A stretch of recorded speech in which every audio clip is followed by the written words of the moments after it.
Well, hey, it's time for Ask the Tech Guys. I'm Leo Laporte. Coming up, you know what's smarter than your brand new AI PC? Your car. Sam Abuelsamid will be here and explain all. And I am Mikah Sargent, and we answer a listener question about why he keeps making voice recordings when he's just trying to send a message to a friend. This was a good catch on Micah's part. Plus the 2,000-word manuscript that even Word can't swallow. It's all coming up next on Ask the Tech Guys. Podcasts you love. From people you trust. This is Twit. This is Ask the Tech Guys with Mikah Sargent and Leo Laporte, episode 2028, recorded Sunday, June 9th, 2024. 2,000 tops. Well, hey, how are you today? Look who's here. Hello. It's Mikah Sargent, back from the past. Back to life. It's so good to have you. I missed you terribly, my friend. I missed you, and I'm glad to be here. I missed all of you out there who tune in and ask us great questions. I'm always talking about all of you when, I'm having conversations with people and they ask me a question. I said, I actually had that question come up on the show I do. Nice. So it's great. It's great to be back. That's why they call this Ask the Tech Guys. Now, last week, thank you, Alex Lindsay, for filling in for Micah. And he answers questions every morning on office hours, so he was very facile with the question answers. I bet. Thing. He fit right in. But that guy who was the week before, just all by himself, he was awful. All by himself. I did not like that at all. So I'm glad you're back. This is a show where we answer your tech questions at 888-724-2884.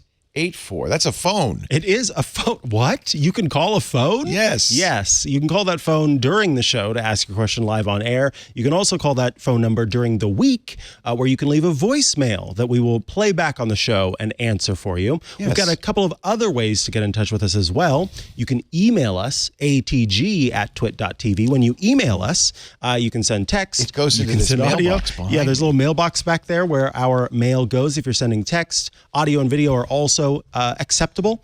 And of course, you can go to the URL call.twit.tv. We suggest going to it on your smartphone because you've got a microphone and a camera all built in right there.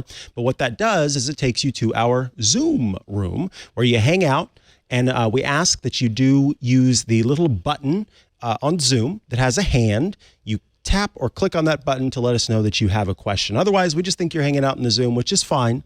But by doing that, then we know you do have a question. Yes. So get in touch to ask your questions of these, the tech guys.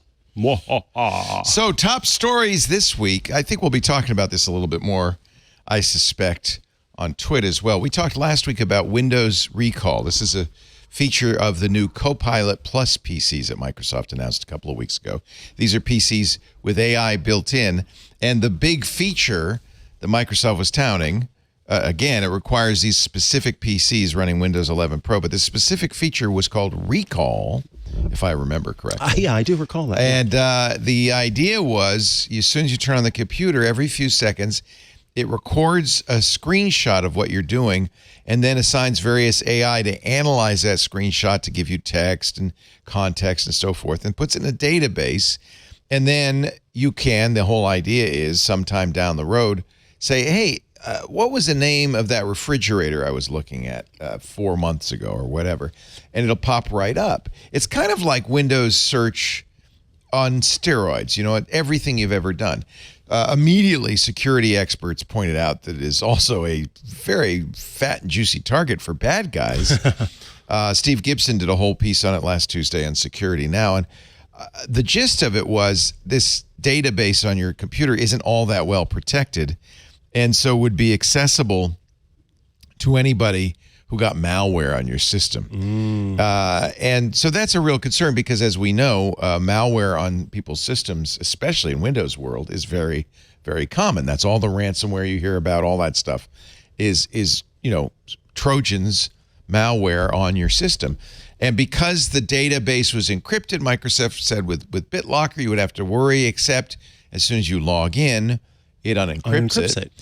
It was a SQLite database that was particularly easy and so forth. So Microsoft has heard all of the howls of pain and have made some changes. The biggest change is it's opt-in. Okay. So what it was before was automatic. It was, wow. Yeah. It was opt-out And that before. was one Wow. real concern people had. Because people aren't going to know, Yeah, frankly. That's just the way that it is. Not It's the everybody can know tyranny about of the recall. default. Yeah, it's just people they don't change They settings. don't change settings. So that's number one, and I think that's a good one. The only people who will have this on their systems are people who explicitly say, "Yeah, I want." Are that. the fools who Are want the fools? Yeah, I don't know. Would you do this? I don't know. Here's the thing. I want this feature, but I want it more in my life than I do on my computer per se. But I like the idea of what this is capable of doing. That said, it is still enough of a privacy concern for me and a security concern for me that I don't think I would opt into it. Maybe I'd opt into it and try it on, but here's what it would be. It would be like using the family computer. You use the family computer knowing that everybody else has access to that computer and will potentially see what you've done on that computer, or using a work computer, knowing that, work has installed a program on it to know what you're doing. It changes your behavior. Yeah. And I think if I had recall turned on my Windows machine, it would probably change my behavior just because I would know there's this eye in the background watching Even if everything the that I'm eye doing. is ostensibly you. Even if I'm the eye, it's still like, something's watching me. The elf is on the shelf and I don't want it there. They also responded to this issue of encryption, BitLocker or any hard drive encryption scheme like File Vault on Apple, BitLocker on Windows. When you log in, it's unencrypted so you can use it. They said, no, we're going to keep it encrypted until you verify with Windows Hello. It will be just-in-time decryption. So that's probably a good thing. Recall snapshots, says Microsoft, will only be decrypted and accessible when the user authenticates. So as soon as you say, good. They put up a speed bump in. As soon as you say, well, hey, what refrigerator did I look at 4 months ago? It'll look at you. Windows Hello is very fast if you have one of these Copilot Plus PCs because they have the camera. So it'll look at you and say, oh, yeah, that's Leo. It'll also have presence detection, and they encrypted the search database. I think this answers most of the security concerns from people who weren't hair on fire. Right. Was up to this point, this was still a feature that wasn't available to the masses, right? No, you can't buy a PC with it unless you buy one of these Copilot Plus PCs, which don't come out, by the way, till June 18th. So good. That means that there's no harm, no foul yet. They are kind of, because I was almost going to complain a little bit about the idea that they didn't get it all figured out beforehand, but they're figuring it out beforehand, and that's good. Yeah, I think they listened, which is fantastic. It's weird that they didn't understand how people would react to this. But anyway, they have. And, honestly, there are other tools that do this. In some ways, this is a little bit like Apple's Time Machine, right? Yeah. Which is always it is recording taking versions of snapshots, everything you did. It's also like third-party tools. Remember, I bought the little rewind pin. They call it Limitless now. But rewind.ai does the same thing on a Macintosh. So... And Microsoft had some weird missing features. For instance, if you bought a new PC or reset the PC, your entire memory recall would be gone. Also, it wasn't saved to the cloud. It was just local. That was a reasonable security protection.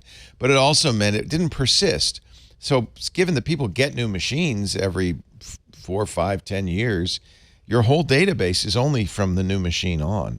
So, I feel like we're working on it, right? Yeah, absolutely. This is an AI feature, and I think we all recognize that it would be really cool to have an assistant that knew everything about you. That's what we want. Yeah, that context, because our brains are better equipped to do processing and understanding and problem solving and everything like that. Memory is something that we've kind of, as humans, adapted our brains for. And so if we could put some of those tasks onto something else, that would be great. Yeah. Anyway, I think that most of the fear about recall probably has been assuaged by this, except for the most, there'll be people who will find a way to hate this. And already I'm seeing in a lot of places, especially Reddit, what Linux distro should I switch to? What Mac should I buy? You know how people are. That's it. I'm done. I'm done with this. Moving on. They don't care about me. Google's antitrust trial. In a decision Friday, the Justice Department lost a little bit of ground. They wanted a jury trial, which really, a jury's never going to find in favor of the tech giant. They're going to find in favor of the little guy, right? Yeah. So Google did not want a jury trial. They wanted the judge to decide. Well, Google was able to convince the judge that because they paid back, the whole reason that the Justice Department wanted a jury trial is because they said that government employees were disadvantaged to the tune of about $750,000. They're going after Google for this ad issue, right? That they both sell and buy ads. That they're kind of self-dealing, and you might think Google is a search engine. It's not. It's an ad selling platform. Yeah, and so they're going after for that.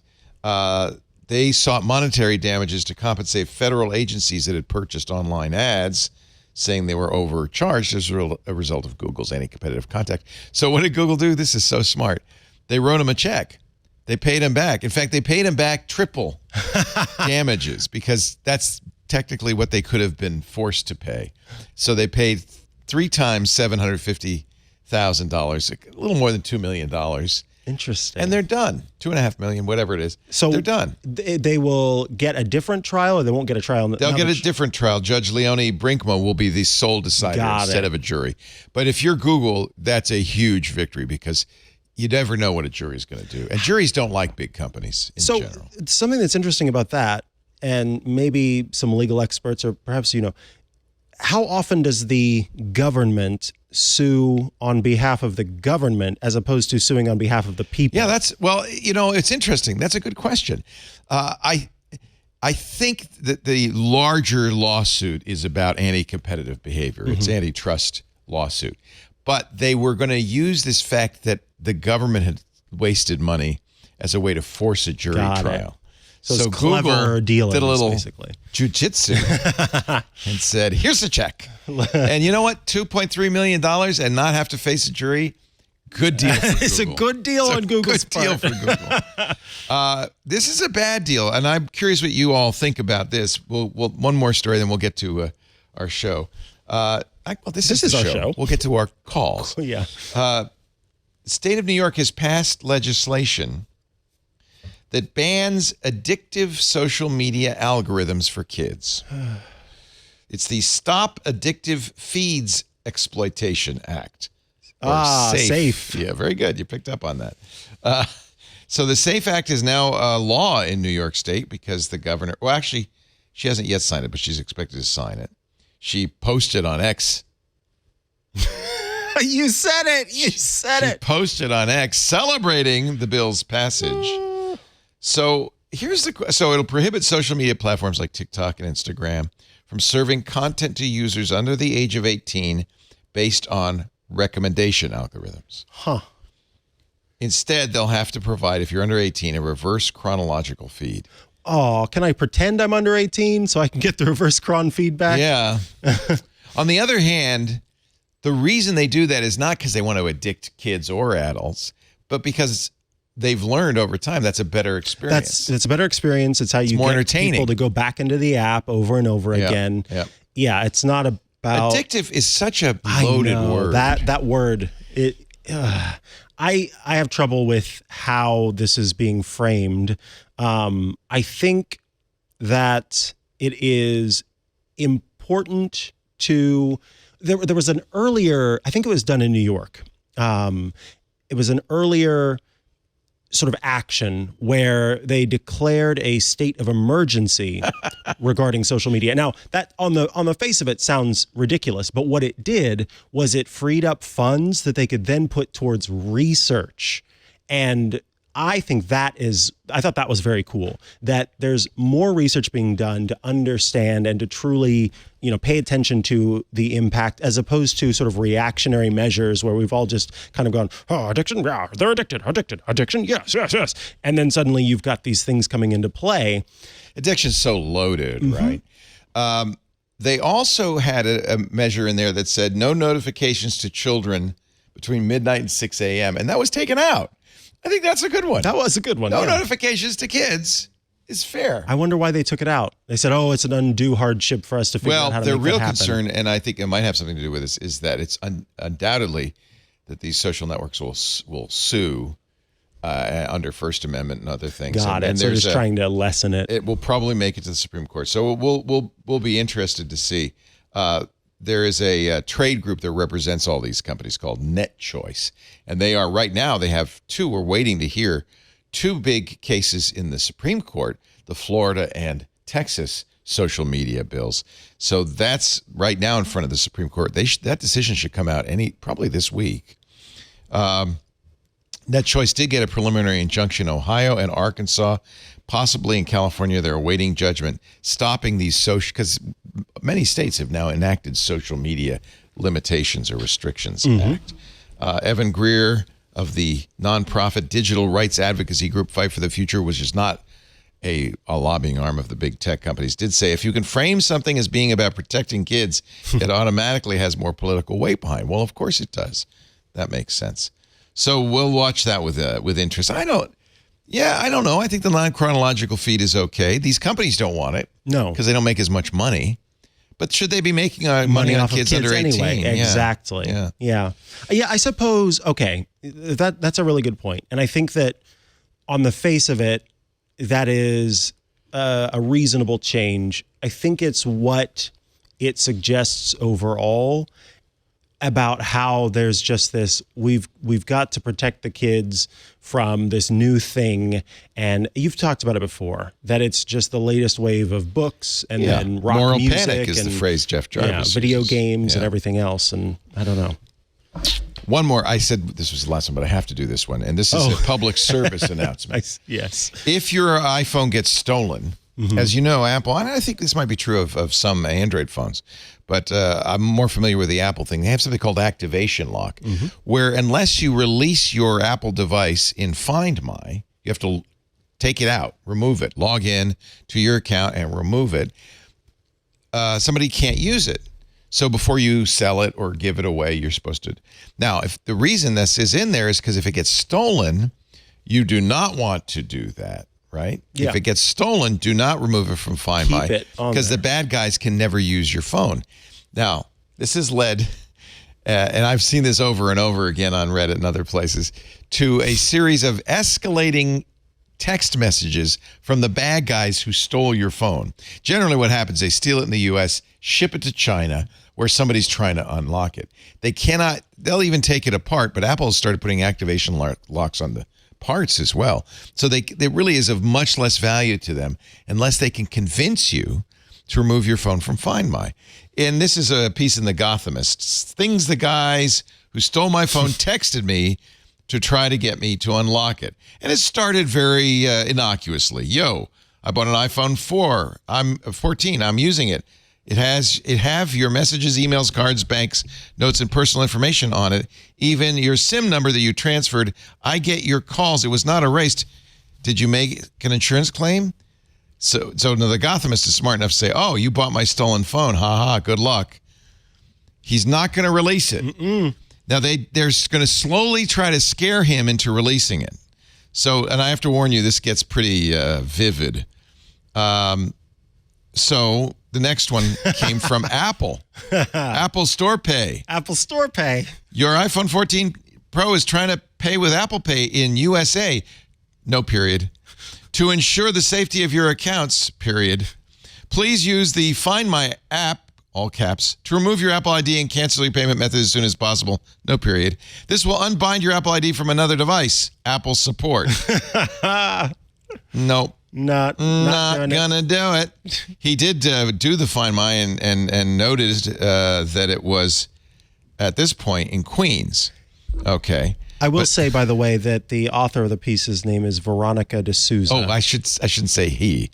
I should say Veronica. Sorry, Veronica. Yeah, I like to give credit to the authors. So then it goes to China, where this message appears. Your old iPhone 14 Pro is recycled by us. We're just recycling merchants. We're not the ones who steal your phone. If you do not remove it, your old phone will be sold to other customers. Maybe they'll hack your phone or steal your credit card or contact your family. So we recommend you to remove it as soon as possible. We cooperate with AT&T, T-Mobile, Verizon, Amazon, and other companies in the business of secondhand mobile phones. We will not steal your personal information, but our customers come from all over the world, and they will buy these secondhand phones if you do not remove it. Therefore, open the Find My app. All caps. I don't know why. Maybe even the same person, so that we can restore the factory settings and remove your personal data. If you don't remove it, our company will not be responsible for any loss caused to you. Hope you can understand. Thank you. So she then says, okay, I just removed it. Let me know if that worked. Thanks for recycling my phone. Even sent him an emoji with hearts. Nice job, Veronica. To which, oh boy, the erase request you made didn't work. It was connected on Wi-Fi in China, then got jailbreak. It's still saying pending. It won't erase remotely. I'm telling you this because your phone is going to be auctioned on the black market with your personal information, everything about you. By the way, this is not true. Really important for you. The reason I mention this, it's encrypted. They cannot, unless they guess your PIN. But this is why you should at least have 6 digits and turn on that thing that says 10 bad guesses erased. So this is even all, after it's erased, the activation lock is still there. Yeah, they still can't sell it. So you could erase it because you have the button to erase it. So they're saying, oh no, it's got your personal information, including phone number, address. Everything will be cloned. That's why I'm telling you to, so you can remove it from your device list, and I will factory reset it manually and remove the number. She said she got this one May 14th from the Filipino number, which had previously claimed to be some guy who'd accidentally bought my phone. They didn't even change the phone numbers. Wow. Now, your old phone has been disassembled. The camera and LCD have been sold. The motherboard has been jailbroken. You do not want to take it back because it does not belong to the law of the United States. Your Apple ID is still bound on it. It has opened Apple Pay, and wait for the information of the bank bill after a month. This number is a one-off. You will never be able to reach me! Wow, those exclamation 5 points. of them. The erase request you made didn't work. It was connected on Wi-Fi in China. They got jailbreak. It's still saying pending. It won't erase remotely. I'm telling you this because the phone's going to be auctioned on the black market with your personal information. Remove it! And I will remove it! This is where things started escalating, says Veronica D'Souza at The Gothamist. Most of the messages, by the way, are identical to the ones you see on Reddit. She calls it scammer copy pasta. Oh, interesting. Yeah. It was copy and paste. They just, because they don't even speak English in many cases, so they just send the text. They all use the same text. Here now, the phone is in China. Yikes. In Shenzhen, where the phone was made. It's back home to where it belongs. So, she could still see that, right? My phone took a little trip. 8,049 miles. Now. Oh, boy.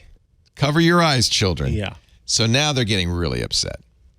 Listen, I'm going to harass, wreck, and ruin your sad, stupid, low, pathetic life if it is not removed. You mindless peasant. You are going to be destroyed. I've killed, or far less than a blank phone before. And we will see if you value your life over this phone, so you know how... I'm presuming this is a profanity. Serious, this is. I know who you are and where you live, and your whole family will get slaughtered. Oh, my... I'm going to beat, and you horribly, you effing piece of absolute garbage, waste of air, waste of skin, you and your family, I'm going to murder y'all. Watch me. Oh, and the police, they cannot help you. They'll only take your statement. And this number is a burner. Your best option is to remove it now. I'm angry now. Don't mess with me.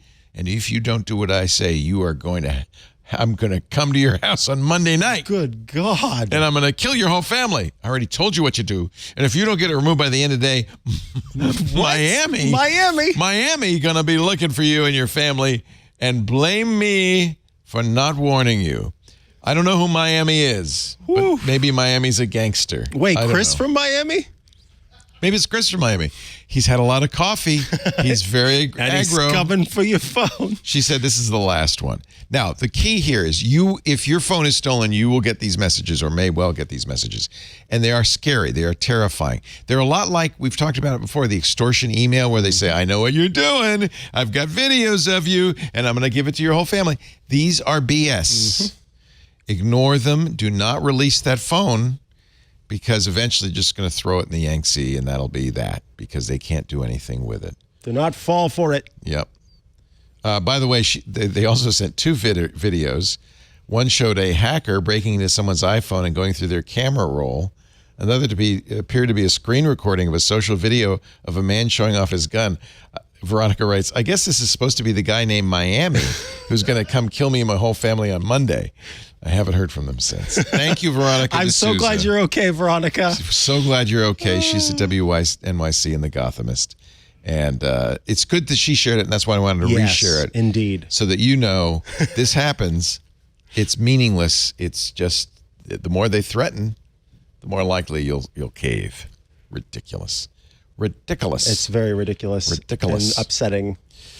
All right. I'm going to take a little break, a little pause, and the pause that refreshes, and then we will get to your calls. So if you will, Anthony Nielsen filling in for our boy genius producer. He's not here. He's not here. Johnny's is he on vacation? Is he doing I don't know. He just took a day off. Just took a day off. He's allowed. John Ashley will be back someday, but the esteemed AI guru, Anthony Nielsen, is filling in. Our show today brought to you by FastMail. Yesterday, this is very hard in my house. Lisa starts complaining. She said, all of these emails from clients that I didn't get, apparently they've gone into spam, and all the mails I sent to them, they didn't get. It's driving me crazy. And I said, honey, if you value email, why are you using free email? She's using Gmail. I said, I stopped using Gmail 10 years ago. She said, what do you use? I said, you know who I use? FastMail.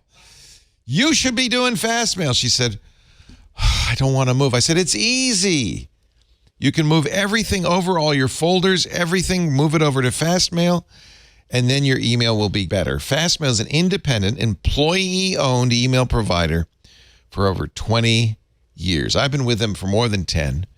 I left Google 10 years ago because I finally got tired of no support. The anti-spam stopped working very well. That's the main reason I was on Gmail. I got tired of giving Google nothing except my hard-earned attention. So I got a private inbox with FastMail, and I've never turned back. It's not just my email, by the way. I also stopped using Google Calendar. I use FastMail Calendar, just like Google Calendar. Syncs to your phone, your Android or iOS device. I also use FastMail's contacts. In fact, there's a real advantage to doing that because anytime I want FastMail not to throw stuff into spam, I add them to my contacts. And I have FastMail filters move anybody I know into the important folder. I never miss email. Plus, FastMail's set up so your email goes through to everywhere, even the most finicky email companies. Google's one of them because they support all of the email authentication protocols, DMARC, SPF, DKIM. In fact, it's great because I use FastMail with my domains as well. They don't host the website. They just host the mail. But it's automatically set up to use all that authentication. So when I send from a custom domain, in fact, FastMail even sells domains. So if you want to have a really professional email, not one that says at hotmail.com or AOL.com or gmail.com, FastMail is a premium inbox experience that puts your privacy first. Instead of ads and creepy data sharing, you get a clean interface with innovative features that value your time. They use open source software. They contribute back. They drive the development of open standards. They collaborate with other services to improve email contacts and calendars for everybody. They're the good guys in this business. You pay for free email with your privacy. For as little as $5 a month, you can get a private inbox with FastMail.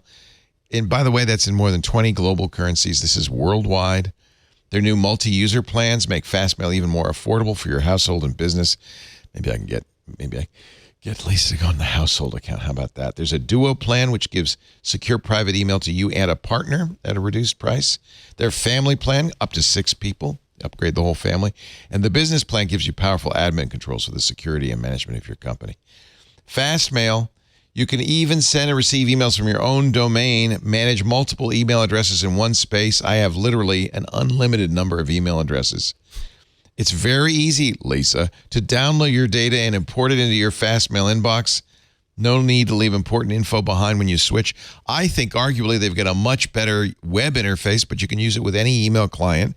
And I use their iOS and Android clients. I think they're really, really good. FastMail also works, you'll be happy to know, with password managers like 1Password or our sponsor Bitwarden. So they generate unique logins at the same time as they generate unique passwords for every account. It all goes in your FastMail inbox, but the email address is unique to that account. I can go on and on. You know I love FastMail. I've been telling you for years, if email is important to you, don't go with the free service. Spend a little money to get the best. FastMail. FastMail, advancing open standards, leading industry cooperation. Together, FastMail and you are making email better for everyone. In fact, we're going to make it even better for you. Right now, you can try FastMail free for 30 days and get 15% off your first year. Fastmail.com/twit. Fastmail.com/twit. All the smart money's on FastMail. It really is the right way to go. Okay. Anthony Nielsen. Yes. What should we do? How about a voicemail? A voicemail. Let's hear a voicemail. Hi, Leo. My name is Joe, calling from San Jose, Costa Rica. Oh. I have a I fly DJI drones. I just tried to use the SD card from a DJI Mini 4 Pro in Windows and to open it. And I cannot do it. I tried different card readers. I can't format it. I tried this part. It will not open. I can see it, but I can't open it. So I put it back in the DJI controller, which is an RC2 controller, and it formats it instantly. So I know it's not the card. So anyway, that's very frustrating. If you can answer that for me, it would be greatly appreciated. Thank you very much. Hey, it's really nice to hear from Costa Rica. I was thinking it was just that switch on the side was turned on. You know, that little lock switch on SD cards. Oh. But the fact that you're able to put it into the DJI and have it get formatted again suggests that that little switch thing is not turned on. What you described, Joe, I have done. I have a DJI Mini. Takes a mini micro SD, put it in there, go flying around, bug the neighbors, and then land it. And it's a micro SD. For me, it's the hard part, is landing it. And then, but if you successfully land it and you get the micro SD card out, you should be able to read it on Windows or Mac. You know what? I don't think I've ever tried it on Windows. I know I can read it on Mac. But you know that it's probably formatted FAT32, which is, kind of a standard format. So why can't you read it on Windows? You're probably using an adapter. I would try different adapters to make sure it's not that adapter. The fact that you can format it again on your DJI means that the card probably isn't dead, although a format does not test. Usually they probably don't even give you a choice, a quick format, which doesn't in fact write to every sector of the drive. It just redoes the table of contents, the FAT, file allocation table. So it's my guess that's a bad card. So anytime I have trouble with an SD card at all, of any kind, I toss it. Because once they go bad, and you're out of luck. You might have some them. vital shots that you don't want to lose. So there is a tool that I've recommended in the past, which I will, if you see, you formatted it, so you've lost whatever was on there. If this happens again and there's something you want to save, this is a free tool from CCleaner called Recover. Recover. I like the name. It recovers stuff. This is designed specifically for SD cards. But there are other tools like this. But it does a good job, I think, of getting back. It used to be completely free. Looks like you probably can do the free one to get the file recovery. That's one of the tools. There are a number of other tools out there that work just fine. It might be FAT16, Burke says, but even then it should be readable. It's probably FAT, though. If I were a drone maker, I would use FAT, either 16 or 32. 16, you have limitations on the file size, so maybe 32, just so it could be read on Macs and PCs. I would, always try it on another computer with another reader, with another adapter, that kind of thing. But if you can't read it, even if it's formatted in the DJI, remember, they're not testing every sector. It could still be bad, right? The FAT may be the only thing that it can write to, in which case you wouldn't be able to get any files off of it. So I would toss it. I think that's... If there's something on it you need, Recover or the like, but I would toss it. Why take a chance, By the way, Retcon5 in our Discord says he used Recover and saved 2,000 photos from a card. So, wow, that's good. Now, this was before, I think they were open source and got bought, I think, by CCleaner, but at least it's by CCleaner. I haven't tried it. I haven't tried it since CCleaner. Yeah, CCleaner's a good company. Yeah. So I'm still in my shaky phase because of Mac Bartender. So I'm like, oh, I got bought. That's we should mention that, by the way. That is, if you use Bartender, which I used to, I don't anymore, but if you use Bartender, the company got bought, and the new company's not being very forthcoming. Yes. So first and foremost, I went around and uninstalled it on my machines. Mac Bartender. I actually have an episode of Hands on Mac about it, but essentially what happened was, yes, the company got bought, and when they bought it, the new company tried to change some of the certificates, but they released an update to the app without telling anyone. And that's really bad. And they didn't. The person who had made originally, Sartee Studio, made the app, and the new company that bought it both did not say ahead of time that it was going to be purchased. What's great is that another app that I've talked about on Hands on Mac that I think everybody should have, called Mac Updater, which is a tool that quite literally just scans your Mac for all of its applications and then looks online for updates to those apps, so you can always stay up to date. Well, the great thing about Mac Updater is that the folks behind it make sure that it is the true and real update coming from the true and real place. And they did a bunch of research. So when people who use Mac Updater went to hit the refresh button, they popped up a prompt that said, hey, we don't recommend downloading the new version of Mac Bartender because we looked into it, and this, and this suggests that it might not be software that you should be using. There could be something nefarious installed, et cetera, et cetera, et cetera. And so that kind of forced Mac Bartender to explain what had happened.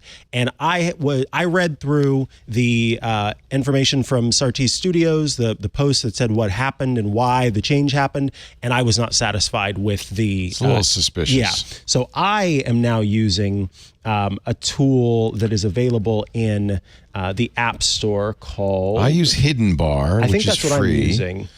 And there's a new one. So Hidden Bar is what I'm currently using, but there's a new one that's open source that when this all happened, Jordan Baird said, hey, by the way, I've been working on one. ICE, it's called, and it's on GitHub, and that's also free. And because it's open source, I think it's likely that you can be sure that it's going to be okay. It also has a lot of interesting features. Hidden Bar is almost identical to Bartender. Mm-hmm. So I think a little lighter weight, which I don't mind. I actually like it that it's simpler. I got it you can get it from the Mac App Store, or you can just get it directly. You can use Homebrew to install it, and I'm satisfied with it. Yeah, that's what I use. I haven't switched to ICE, but I saw that and I thought ICE has more of those in-depth features that Mac Bartender had. Right. So if you were like a Bartender power user, ICE might be the one for you. I played around with it, but I always ended up going back to the simplified. We should mention I don't use this on the desktop because I don't need to. I only use it on my laptops because I have notches. I like it everywhere because I just like notches, a clean bar. I have my menu bar icons go under the notch. Yeah, that's a failing on Apple's part. They should somehow handle that. Yeah. So that's why I use Hidden Bar. All right, we're going to try once again to see. He's back. We have Chris on the line. Chris. Oh, Chris, and then by the way, it looks like he found the device that failed. So let's talk to Chris, and then we will get back to Headband Guy. Okay, Chris, go ahead. You're next. Welcome. Am I next? Oh, it's Chris from Miami. It's Coffee Chris. Hi, Here Coffee Chris. Okay. Hello. I haven't been here in 100 years, so I'm back. Well, you again. look great for having not been here for 100 years. Well, you got are you wearing a mask today? Are you wearing a No, man. Oh, I don't know what that is. What is that? Oh my God. I think that's Are you going to Venice for Carnival? Is that your what the heck is that? I don't know what There we go. There's Chris. Hey. Welcome to the show. Hello, Chris. What's up? Okay. Well, I don't want to watch me. How do I get to the point where I see you in Micah? I don't want to see. Okay, there we go. Okay, good. All right. So perfect. Okay. These are questions we cannot answer. Yeah. Just remember, I know where you work. Stay out of Miami. Yeah. How Remember many that earlier, ounces? the little bit. How many ounces in there? That looks like a 16 ounce at least. That's 2 cups easy in 1 cup. 2 cups easy. That's 16 ounces. Yeah, it's 16 ounces right there. So that's for you, Mikah Sargent. Clink. Hey, welcome back, by the way. Last week we had a wonderful guest with us there, and now you're with us, back with us again. So thank you so much. Yeah, I sent you some messages and hope that you're feeling well. So thank you. I appreciate the well wishes. That's very kind. It always pains us when you're not with us because Leo falls apart. So. I do. I really do. It's funny. You wouldn't know I did this by myself for 20 years. Right. It's like, that's true. What's happening? Who am I? Where am I? Why am I here? What can we do for you, Chris? Well, I wanted to thank Alex Lindsay because he's always wonderful. I watch a lot of him on his. He was very, very good, and it's very rare we get him in. I won't keep you very long because I know that we want to get a lot of the new people in here that are probably hanging out on Zoom right now. But the new iPads are here, and I'm definitely going to go with the because I have the 11-inch from a few years ago. I want to get the 13, but I don't think that new finish that they have on the iPad, Mikah Sargent was like, don't even go there because you can get and put that on the new iPad. So I was thinking about the 1 terabyte model, which looks really, really good because I need more real estate. And the 11-inch is good. I like the new one, but I like the idea of 13 inches. I want that larger format for like my meetings and so on and so forth. But I was thinking about 1 terabyte. Because that's going to have that new processor. And you know the main reason for getting a terabyte, right, Micah? Yes, that's because you are going to get the best performance possible. That's so thin it disappears when 16 gigs of RAM. Right in front of you, Leo. Boom, it's gone. There it is. Wow, where did it go? Yeah. So thin. Where'd it go? Love these. Obviously more storage space for some people. That's plenty. But you get more RAM. You get better double the performance. RAM. Yes, 16 exactly. gigs 16 instead of versus 8. And so you get all the cores. Ounces. Yes, and you get all the cores. It's not a bin to chip, right? Yeah. What's the deal with the cores though? I mean, I know you're getting all 4 of them, but I mean, what is there? Honestly, performance difference? So John, you bought the 512. And John was all upset, Jammer B, our studio manager, that he got the 512 and was going to turn this in and say, I want the terabyte.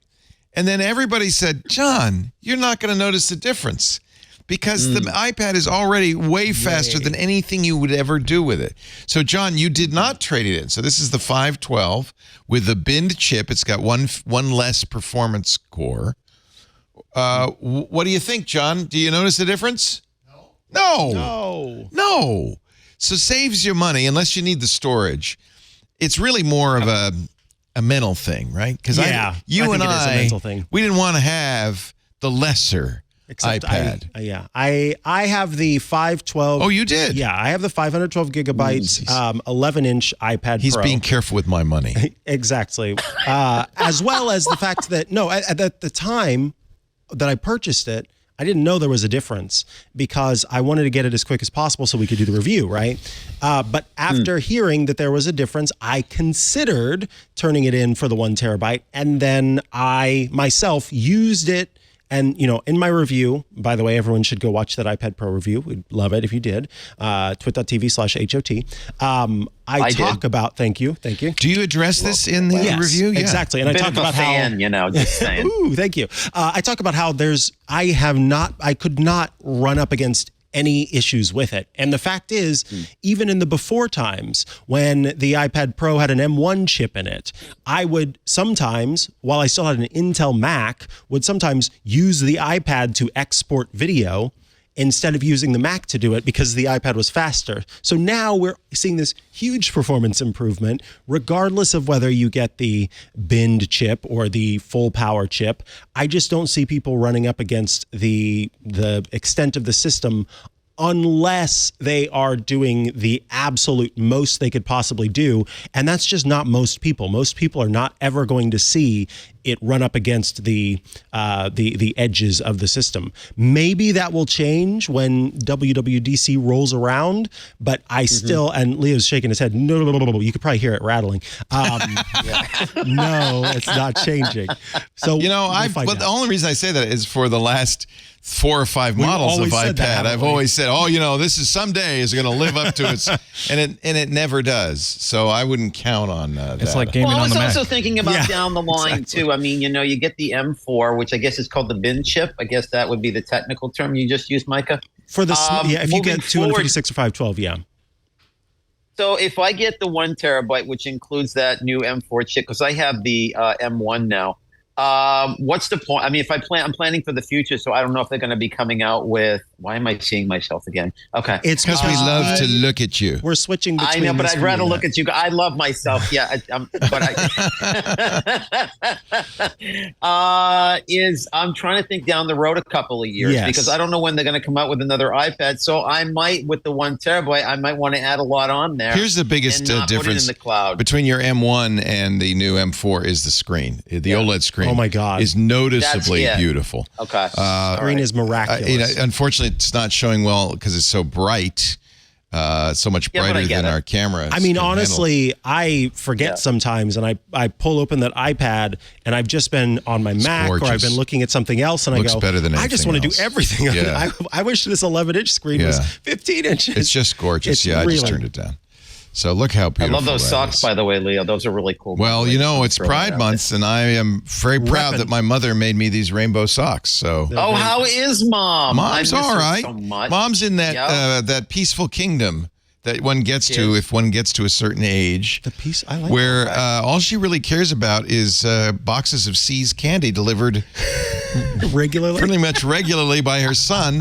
I'm now up to sending her 6 pounds a month. Oh my God! Wow! I want to. Hey, you know what? If you're 91, going on 92, amen. And you earned it. She's in great shape, but her mind is, she's turning. She's becoming more childlike, right? Okay, yeah. And I can't think of it. They won't let her have booze, although her grandson has been apparently sneaking a little Jim Beam in time to time.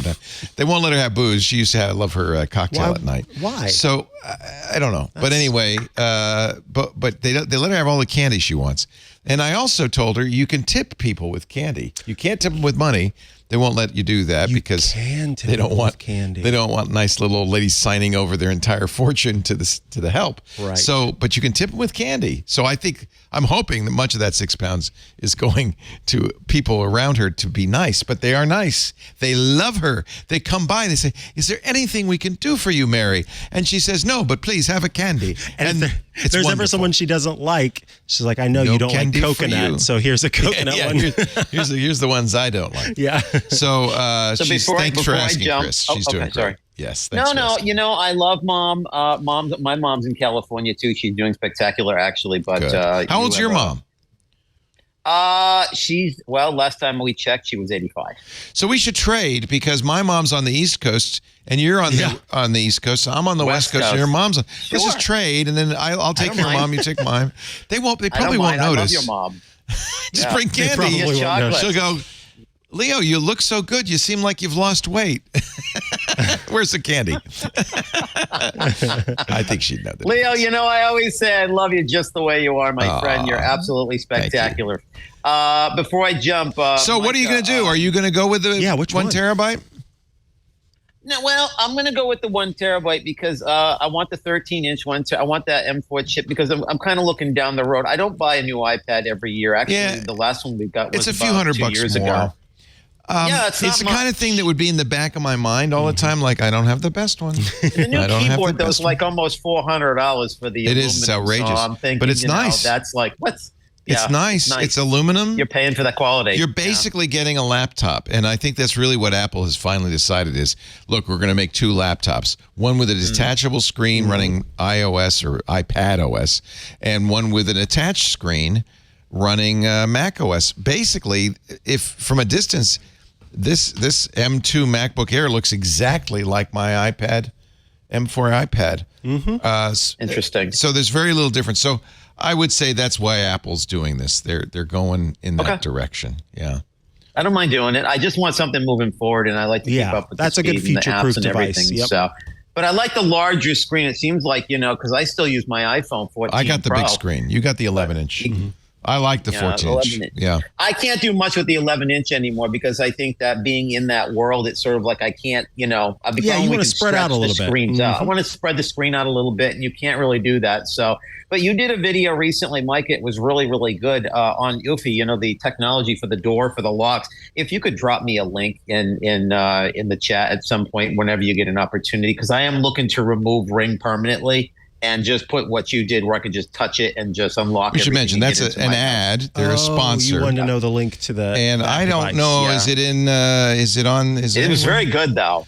Yeah. Yeah, that's credit to Anthony Nielsen who. Yeah, boy, they set that thing up like a major motion picture. I think there was it was really good. There was a car chase. Posting it in explosions. And you're moving, Leo, to a new house? No, I'm staying in the old place. We're moving the studio. Because in in a month, thank you, Micah, we're going to shut this place down. So that's the big move, unfortunately. Well, I'm sorry to see you lose the studio. You were excited about moving. I love the studio, but we just can't afford it. It's expensive in California. Yeah, and so we will save money. We still have a lease, but we will only be paying the lease. We won't be paying insurance and lights. And, well, you have my support no matter what you want to do. So thank you. Always there for you. We love our club members. I see you in the Discord. Yeah. Thank you for your support. Right. Thank you. Take care, Chris. All the way. Thank you. Take care. Cheers. Bye. Thank you for having me. Cheers. I did not ask Anthony. Do we have any special appearances top of the today? We have Sam Abuelsamid, our car guy, coming up in 10. But let's see.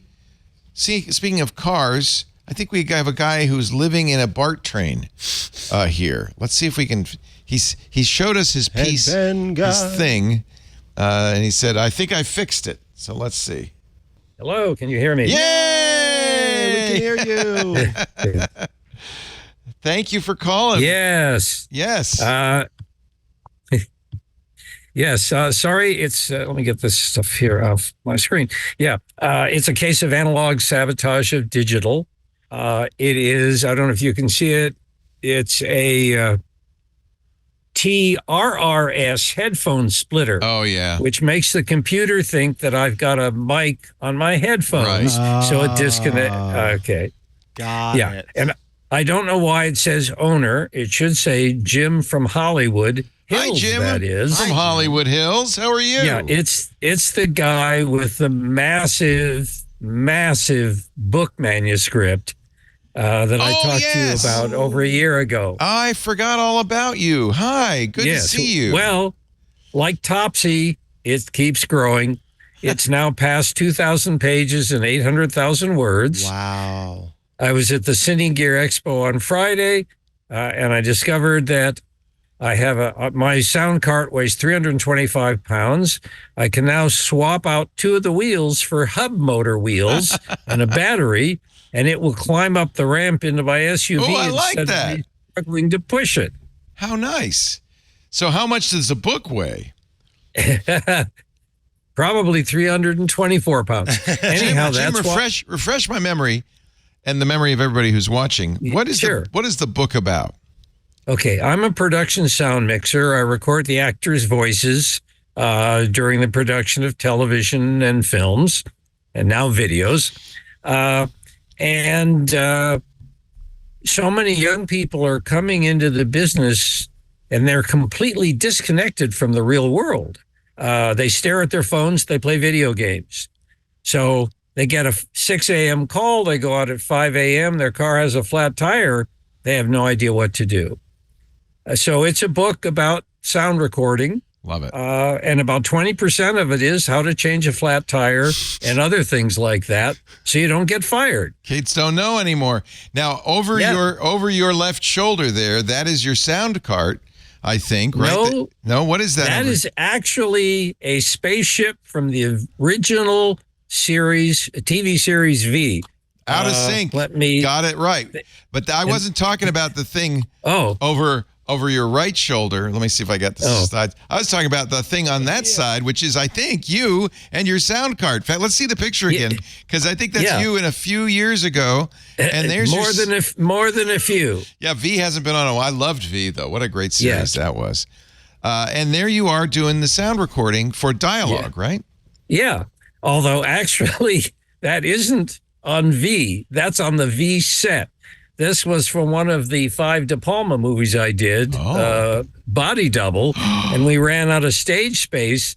So we did all of our smaller sets on the old hangar deck from V. Wow. I love Body Double. I was really mad. I bought it from Apple, and they cut out one of the best scenes in that movie because it was too adult. Oh. Yes. And I have the censored version of puritanical version. One of my favorite Brian De Palma films. It's a great movie. Yeah. Love Body Double. Very nice. I started with him on Phantom of the Paradise. Oh my. Then I did Blowout, then Body Double. Blowout, another great movie. Yeah. Then Untouchables, and wound up with Bonfire of the Vanities. Were you on the Untouchables set when they did the scene with the baby carriage going down the stairs? Oh, yes. Yes. Holy cow. Yes. So for people who don't remember this, watch the movie again. But there is a shootout. What is it? A post office? I can't remember. A government building of some kind. There's a shootout. And, of course, a lot of civilians. There's a sailor diving out of the way. And through the whole shootout, you've got Elliot Ness, played by... Costner? Is it Costner? Yes, Kevin Costner. Kevin Costner, Elliot Ness, and he's shooting it out with the bad guys, the rum runners. And mother dives, and the baby carriage gets loose and starts going down the stairs and dodging the bullets as it's going down the stairs. I won't tell you how it ends, but it ends happily. Let's put it that way. So he knows. But that must have been an amazing. How many takes did they have to do for that? Not many, but it's the rehearsal. On some shots, we rehearse for an entire day and don't shoot anything. Wow. Because he likes, like his opening stuff. He has these amazing things. And in fact, it's at the beginning of Blowout, we originally had a 20-minute single take of the weirdo looking through the windows in the girls' dorm. Right. But it was considered too slow, so they had to cut it up to speed it up. Wow. Now, the Camera magazine only holds 11 minutes of film, so we had to cheat. He looks through the window, he sees a security guard, so he ducks down, and his POV goes into blackness. That's where we changed the magazine, and then it comes back up again. That's awesome. Hey, is this all in the book? A lot of it is, yes. I don't care about changing a tire. I know how to do that. But I want to hear these anecdotes from the Brian De Palma I'll films. tell you, before I got started on that book, I was writing Secrets of a Hollywood Voyeur. Oh, how funny. Because you listen in. I've got 1,000 pages of that. Sadly, my mentor, who was 10 years older than I, developed a deterioration of his memory. Oh, no. And I'd mentioned a show he worked on. He had no memory of it at all. Oh, so I thought I'd better write down everything I worked on. I'm glad you are. Yeah. Yeah. And your memory's still good. Yeah, after I get my textbook out, I'll finish that one. You know what's fun about Blowout? It's about a sound guy, isn't it? Isn't it? He was Yes, he was. And I was also the technical advisor on that that's show. Great. Nice. But I took my name off because every time Brian would ask how something's done, and I tell him, he'd say, well, that's not exciting. That's not visual. This is movies.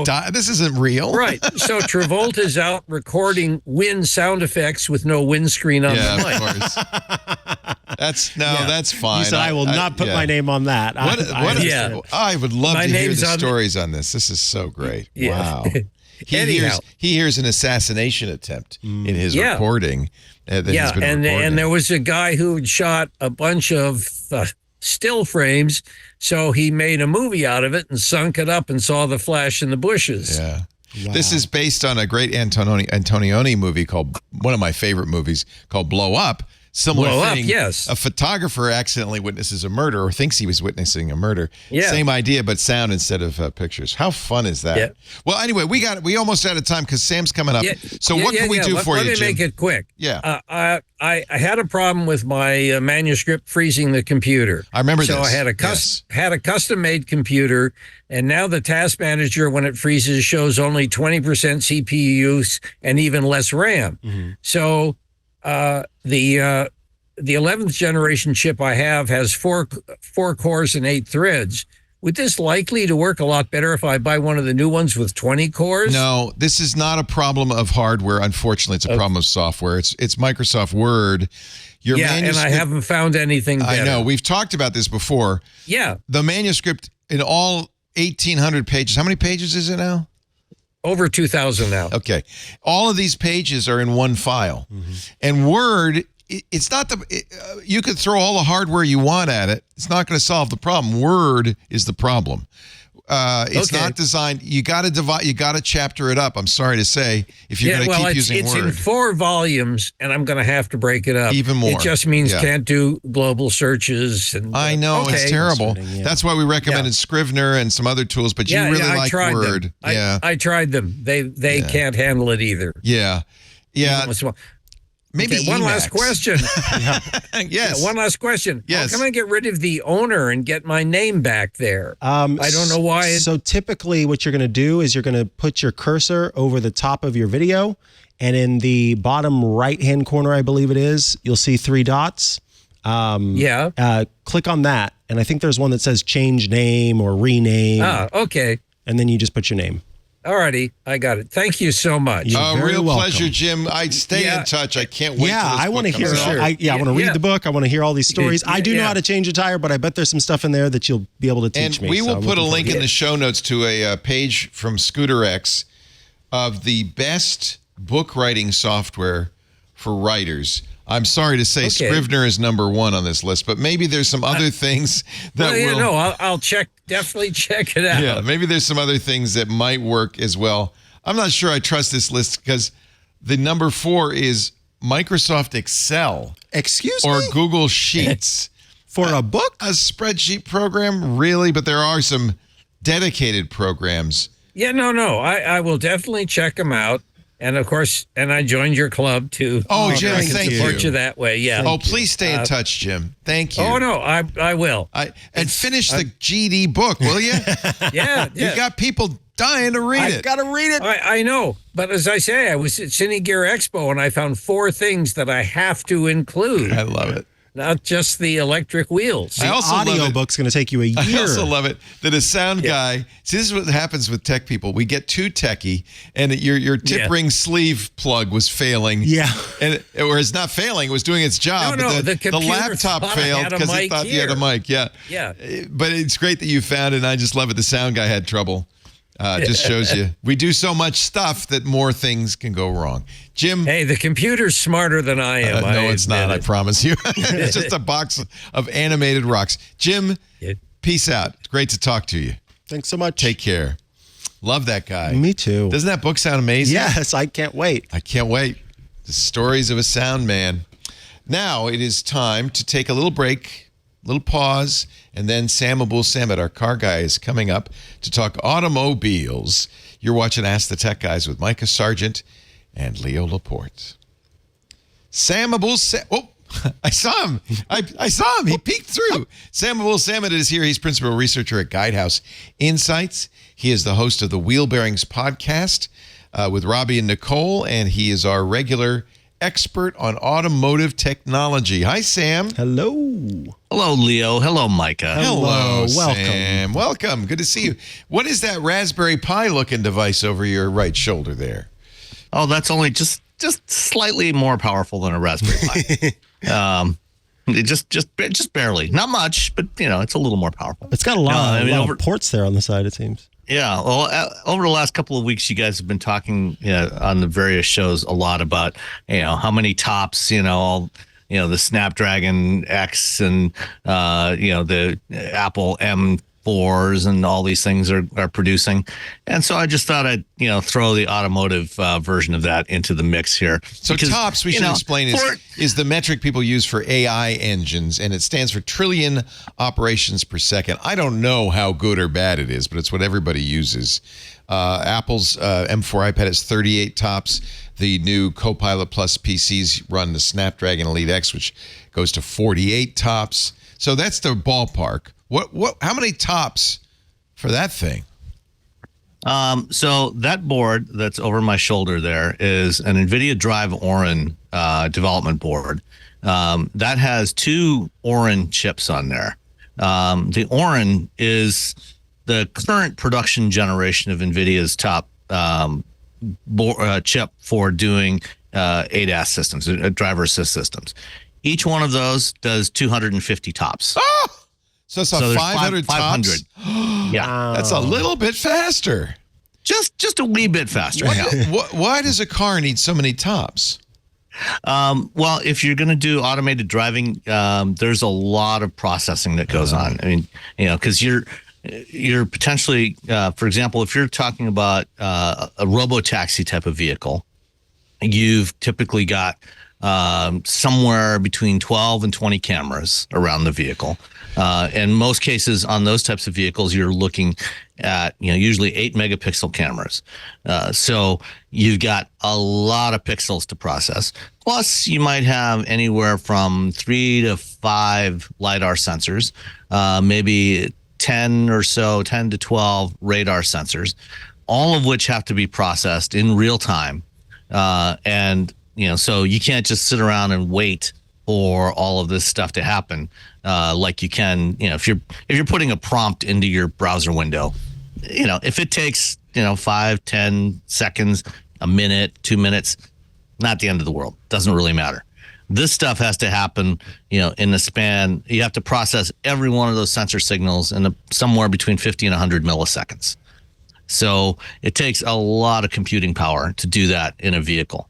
And this is a dual Orin board.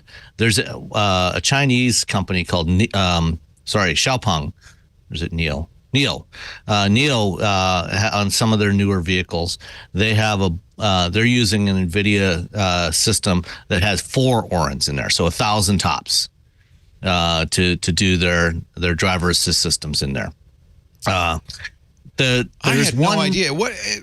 Compare that, say, to a Tesla with FSD. Do we know how much processing is in a Tesla? Yeah, about 140 TOPS. Okay, so this is a lot bigger. Wow. Yes, much more power, much more computing power on this than the current Tesla FSD computer. And you should definitely not take your M4 iPad out for a ride. No, definitely not. But keep in mind, that the Tesla system only has 8 cameras, and they're only, depending on what position they are on the vehicle, they're either 1.2 or 2.7 megapixels. Oh, that's ridiculous. So this is handling 8 megapixel camera images. Yeah. And LiDAR probably as well, right? And can handle LiDAR and radar and all of the other stuff that also has to happen in real time. And you're also doing redundant calculations in here, typically using at least 2 different algorithms that are doing the same thing and cross-checking each other for safety. There are a couple of slight downsides to this, besides it being rather pricey. Are there any cars with this in it now? Oh yeah. Okay, like a Lucid or something, right? There's actually quite a few in China that have this. Lucid is not using the Orin right now. Okay. They're using it, I think, or maybe they are. No, they're not. They're not using the Orin at the moment. But that would explain why some cars are really pricey. I mean, no inexpensive cars would have this device in it, I would think. Not this one, but there are versions of this that are lower power, or depending on the type of system you're doing. So there are versions that can support lower power consumption and lower cost. Just this past week, Rivian revealed their updated version of the R1T and R1S, their electric pickup and SUV. They have switched from their previous ADAS system used an Ambarella CV2 chip. They're now using a dual Orin system, so that they'll have the ability to do more, add more capability to those vehicles, like hands-free driving.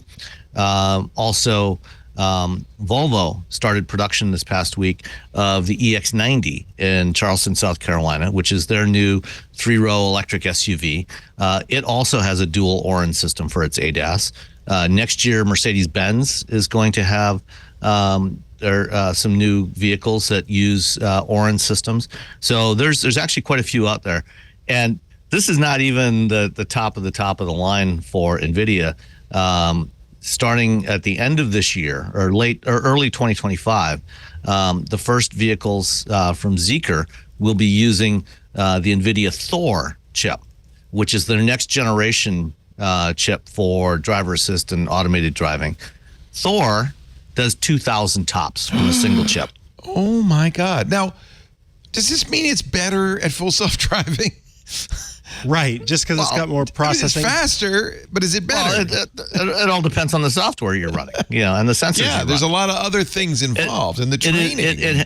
It certainly has the potential to be better. Right. There's no guarantee. I mean, if you have software that doesn't do the job, if you don't do things like I talked about, having redundant algorithms, as well as you need redundant hardware to do automated driving, but you also need redundant algorithms. So you're running, you might be running an end-to-end neural network system in parallel with a more deterministic, traditional rules-based algorithm. Why would a Zeekr have such a giant top? This is the Zeekr, by the way, which is, I think, a brand a lot of people are unfamiliar with. Yeah, I've never heard of it. It's not sold here. It's a Chinese brand. It's part of Geely Group. Geely also happens to own Volvo and Polestar, and Lynk & Co. and quite a few other brands. Zeekr, Zeekr. This is my little brother's name is Ezekiel, and we used to call him Zeekr. That was his nickname. Oh, really? That's the only reason I know of Zeekr. So, is this a really expensive vehicle? It's kind of a mid-range premium, roughly equivalent to like a Lexus. Okay. So it's a luxury. It's a more vehicle. Premium brand. Yeah, but it's not a Bentley, and you can currently only buy it in Sweden, Germany, and the Netherlands. In Europe, yes. You can also buy it in China. In China, as well. and some other countries in Asia. Okay. Could I buy it and import it? No. At least not until 2049. So it'd have to be 25 years old before you can import it. I guess I won't do that. You're allowed to import cars that don't meet U.S. safety requirements 25 years after they're built. Oh. So okay.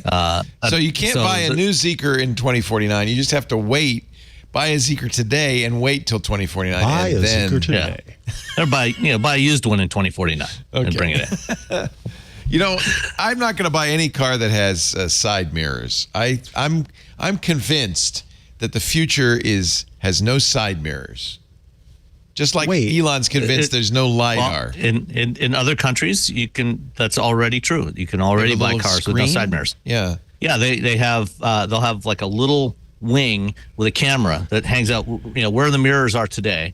And rather than a big old mirror that's, I like that, trying to drive through the air, they'll just have a little camera there that is looking back, and then there'll be screens inside the car, somewhere near the base of the A-pillar on either side, roughly where you would look for your mirrors, and it'll project that information there on those screens. That's how I know I'm not going to want a Zeekr in 25 years, because it still has mirrors. I believe they do have versions of those, or at least some of them, mirrors? Like the 01, I think they have without mirrors. Okay. But I've driven a few cars without side mirrors like that. Lotus, which is also now owned by Geely, is among the companies. They have their new Lotus Electra and Amaya EVs have no side mirrors. They have cameras on the side. So I went to the Zeekr 001 site, and I think there's a language gulf here, because it says the luxury shooting brake. That is what is that? That is Do I that want is that? a shooting brake is a European term for a sort of wagon-like vehicle. That's a so thing. We call them station wagons. They call them because you're going shooting with it. That's kind of where it came from. Yeah, like hunting vehicles. Yeah, that the nobles would take out on the manor grounds. Darling, bring around the shooting brake. It's an English thing. Okay. So I was right. It is a language problem because Yes. England and America are two countries that share a different language or something like that. Yeah. All right. So countries divided by a common language. That's it. Thank you, Churchill. Great. So it's interesting that they're putting so much computing power in these things. There are a couple of other minor issues why you perhaps might not want to use these chips in your iPad or in a laptop. Power. They consume a little bit of power. Yeah. The Orin, each Orin consumes somewhere between 150 and 200 watts. Yikes! To drive it. Yeah. Yikes! That's like an incandescent light bulb. Yikes! Yeah. Okay. Exactly. This chip. Keep in mind, this is an SoC that contains a bunch of high-end ARM cores. It contains a whole bunch of GPU cores. So the GPU cores in the Orin are the same cores, the same GPU microarchitecture that you'll find in those H100 GPUs that all the AI companies seem to want. Nice. And then also a bunch of tensor cores and some various other AI accelerator cores. So there's about 200 million or 200 about I think it's 200 million transistors in there, or maybe it's 200 billion. It's a huge number of transistors. It's got to be billion. It's a big chip because an M4 has like 1 trillion transistors in it. So it's got to. Yeah. So there's a lot of horsepower, and of course because it's consuming so much power, it also needs to be liquid cooled. So unless you want a liquid cooled iPad, wow. Yeah. Do they really need all this horsepower to drive? It depends on what you want. Like I said, it depends on what you want to do with it. If you want to try to make something that is actually remotely close to self-driving, yes. If you just want to do, ABS and cruise control, no, you don't need that. No. And I'm going to correct myself. The M4 iPad has 28 billion transistors, not 1 trillion. Yeah, then it was like somewhere in the order billions, of 200 billion transistors on the Orin. 10 times the size of the iPad. And even more on Thor, which is the new one that's coming out. That one's 2,000 tops. That's amazing. That's amazing. Sam Abuelsamid, the car guy, and now he's like the PC guy. Yeah, wow. Yeah.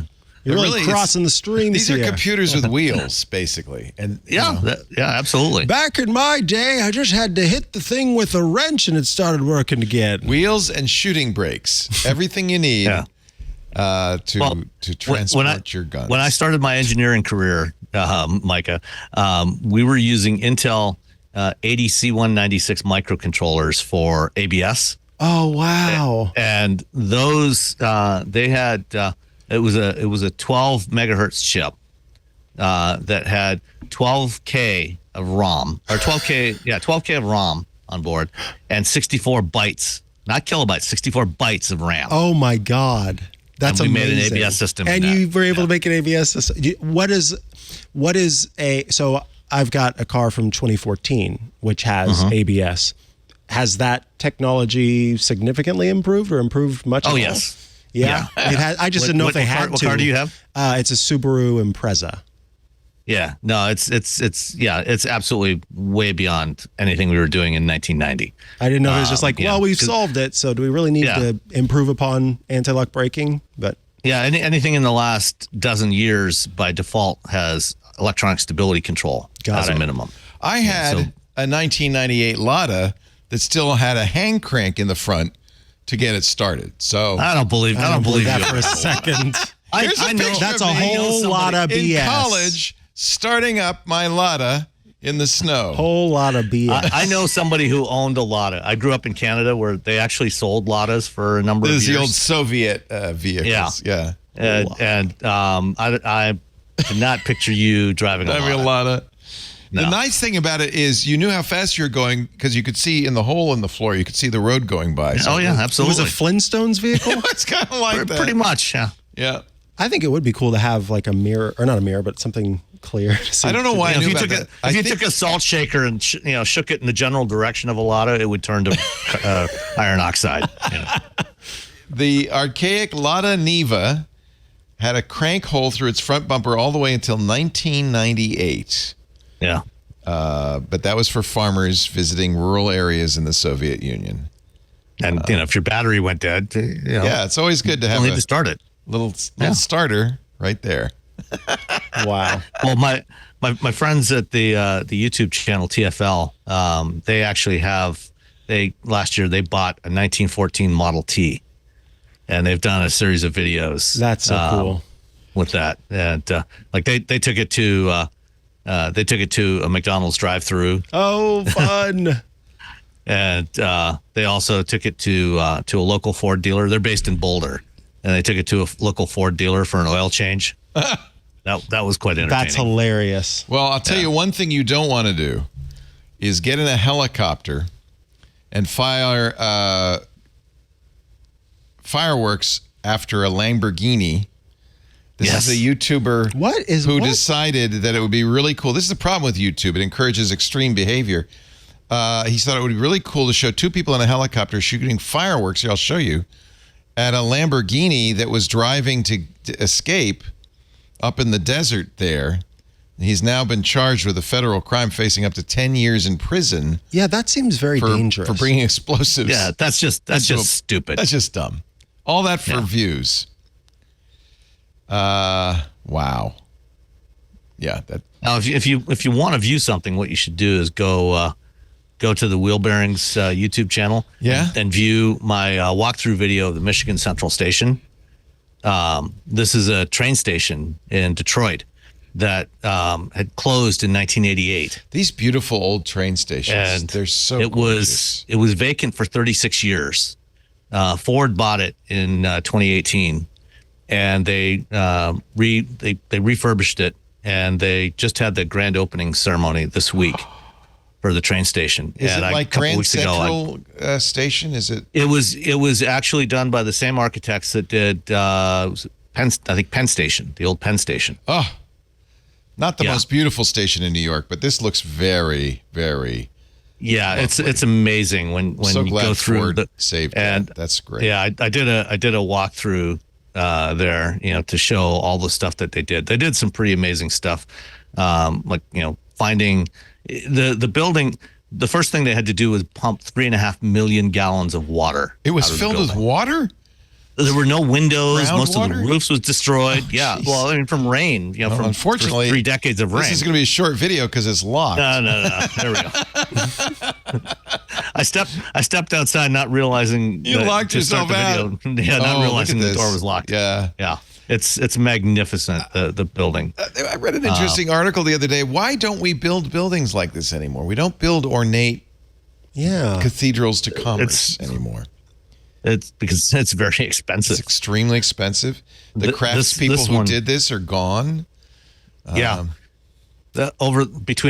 2018, over 3,100 people worked on the construction on the building. Wow. Plus several hundred researchers, going through, finding the plans, finding the designs for everything. Did Ford do this just out of civic pride, or? Yeah, partly. Wow. They're going to be occupying several floors of the tower. So it's office space. Good. Okay. There's office space. There's going to be a hotel in there. But no trains anymore, I bet. Not yet.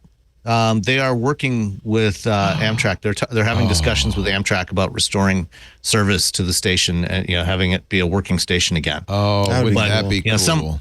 Some elements of this, like the limestone. There was a lot of pieces that had been removed by scavengers over the years, or that just fell off. You should see the Parthenon. I have seen it. Yeah. They searched. They went to a bunch of different quarries to try and find limestone that matched what was there in the building, and they could not find anything that was the right match. And this is what you're showing right now is the pits on some of the columns. So in some areas of the building, they left some of it as it was without restoring it to show the chapters of the building's history. Sure. But for the limestone, they actually tracked down the original quarry. Wow. Where they had got the limestone for the building. And then it had been closed about the same time as the building was in the late 80s. So it had been closed for over 30 years. They tracked down the owner of the quarry, convinced them to reopen it temporarily so they could quarry more limestone to restore this building. That's amazing. The work they did was just unbelievable. Yeah. Well, good. That's on the YouTube channel for wheel bearings. Just go to youtube.com/wheel bearings. And there are a lot of wheel bearings. So it's at Wheel Bearings Cast because it's a podcast. So it's a little easier to find it if you go to 500. What? I'm going to add. Let's make it 502 subscribers. Look at that. And look at that video. There's a very first video on the list, but you can also watch the show in there and so forth. Hey, Sam, always a pleasure. Thank you for being here. My pleasure. Have a great day, guys. This man has thousands of tops. Thousands of them. Take care, Sam Abuelsamid, car guy and principal researcher at Guidehouse Insights. Now, I want to show, it came to me, remember we were talking to Jim and his book is 2,000 pages. It's too big for any normal word processor. Now, I know Jim uses Windows, but I reminded myself about this. This is a word processor I used for years on the Mac, and it's still around. In fact, it is now out for Apple Silicon called Nisus Writer that has no theoretical limit on file size. Wow. And is designed to handle super big files, especially if you run it in draft mode. They have a formatted mode. Their default document format is very efficient. It's RTF, much more efficient than Word's DocX format. But also, if you put it in draft mode, then you don't see all the formatting, and it can handle thousands of pages. Now, I realize, Jim, that you'd have to go out and buy a Mac. But the good news is if you can find somebody with a Mac, they have I think a 1 month free trial. So you could download Nisus Writer Pro, load in your book, and see if you can use it. It has a very good search, grep style search. This is a really wonderful word processor that never got the attention. Yeah, I was going to say, I've never heard of it. You're a Mac guy. In the early days of Mac, this was really a remarkable word processor. Nisus, NISUS.com. So, Jim, if you could find somebody with a Mac, or I happen to have a Mac, so if you just send me your manuscript, I promise not to read it. If you just send me your manuscript, I will be glad to try it in Nisus. I have owned a copy of Nisus since the 80s. Believe it or not. I love it. Wow. It's a great little word processor. Okay. Nice. What should we do now, Mr. Anthony Nielsen? Let's take a quick break and then come back with Richard, who's on the line. A quick break. Richard, get ready because we're going to go to you next on Ask the Tech Guys with Mikah Sargent and Leo Laporte. All right. Our next call is Richard. Richard. Hello, Richard. Hey. I'm doing all right. Good. What I was wondering, I want to switch over to like a VoIP internet provider service, but I tried. I got a UMA system. Oh yeah, they've been around for ages. UMA will not allow me to transfer my landlines over for some reason. Oh, you want to keep your phone number? Yes. This is funny. We used to talk about this all the time, and we haven't done much lately. Yeah, boy. You know, most people don't have landlines anymore. They just use their cell phone. Yeah, I know. I looked on videos for VoIP, and most of them are either business or they're like 4 or 6 years old if they're talking about home service. Yeah, we still use a VoIP service here in the business called Ring Central. They were a sponsor for a long time. I noticed, by the way, they have now added AI as one of their selling points. I think probably how techie are you? Not too bad. I mean, I do a lot of my own electronic stuff. I'll build my own computers and stuff. Okay. There is an open source phone. I mean, it is like a phone system on steroids called Asterisk.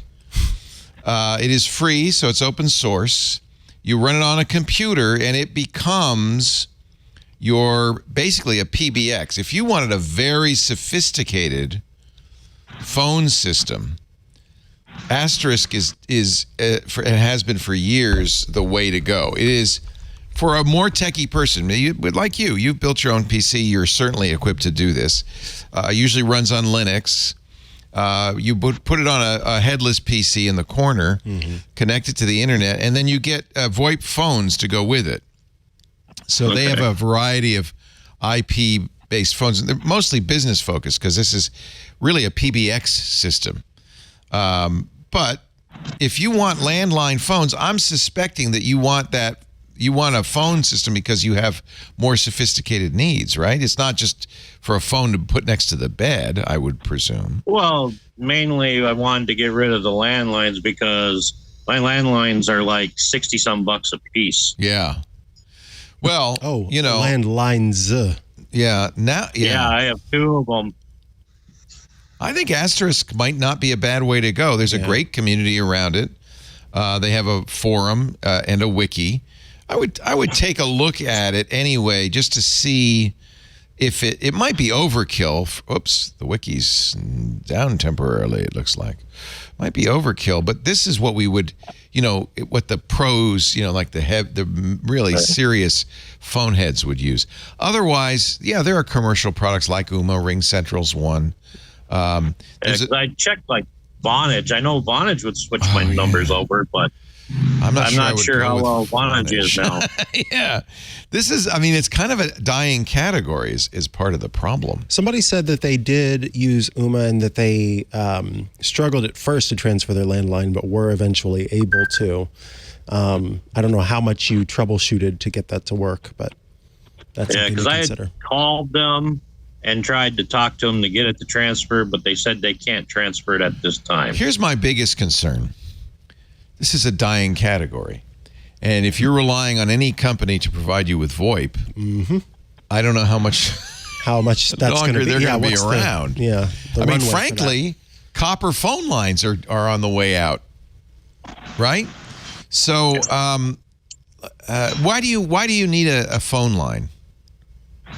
It's just my parents use the phone line, so okay. It's something that they want to use. That's who still has phone lines is people my age. I know my in-laws. They have call waiting, but they don't know how to use it. So you basically have to call. You have to call when they're not on the phone. Oh, and just hope because they don't have an answer. They don't have nothing. And it's like the old days but that's because they're in their 70s and 80s, and that's what they're used to.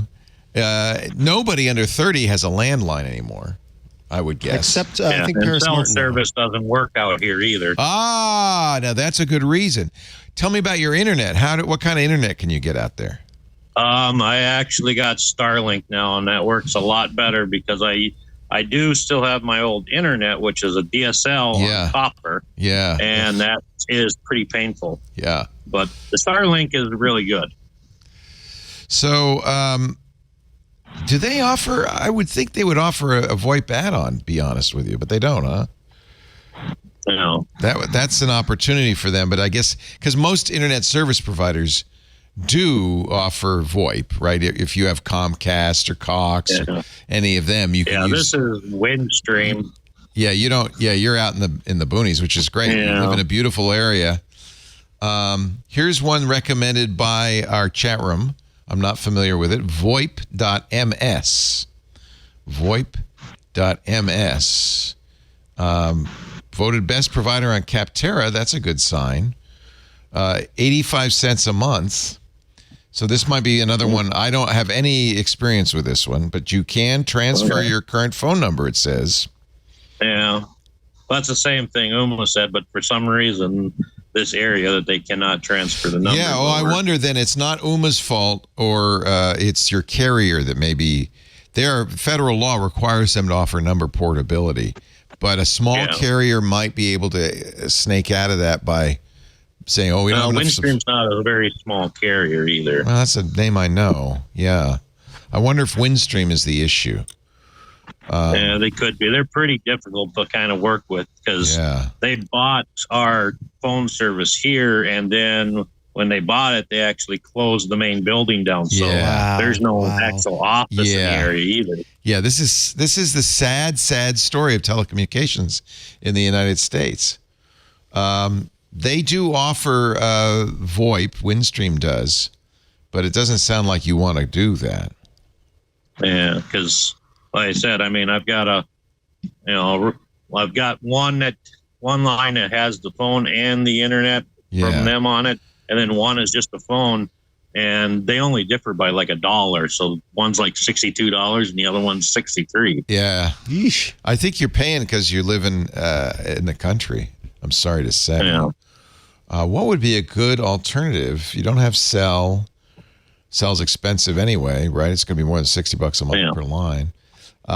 You don't have good internet. I wonder if there's any Starlink VoIP Well, that's providers. what I got now for Starlink, but I don't know. Yeah, but I wonder if there's somebody that specifically works with Starlink.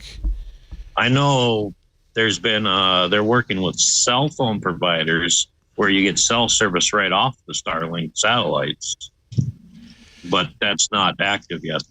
Yes, It does say Ooma and Magic Jack, which is the other big consumer VoIP company, work with Starlink.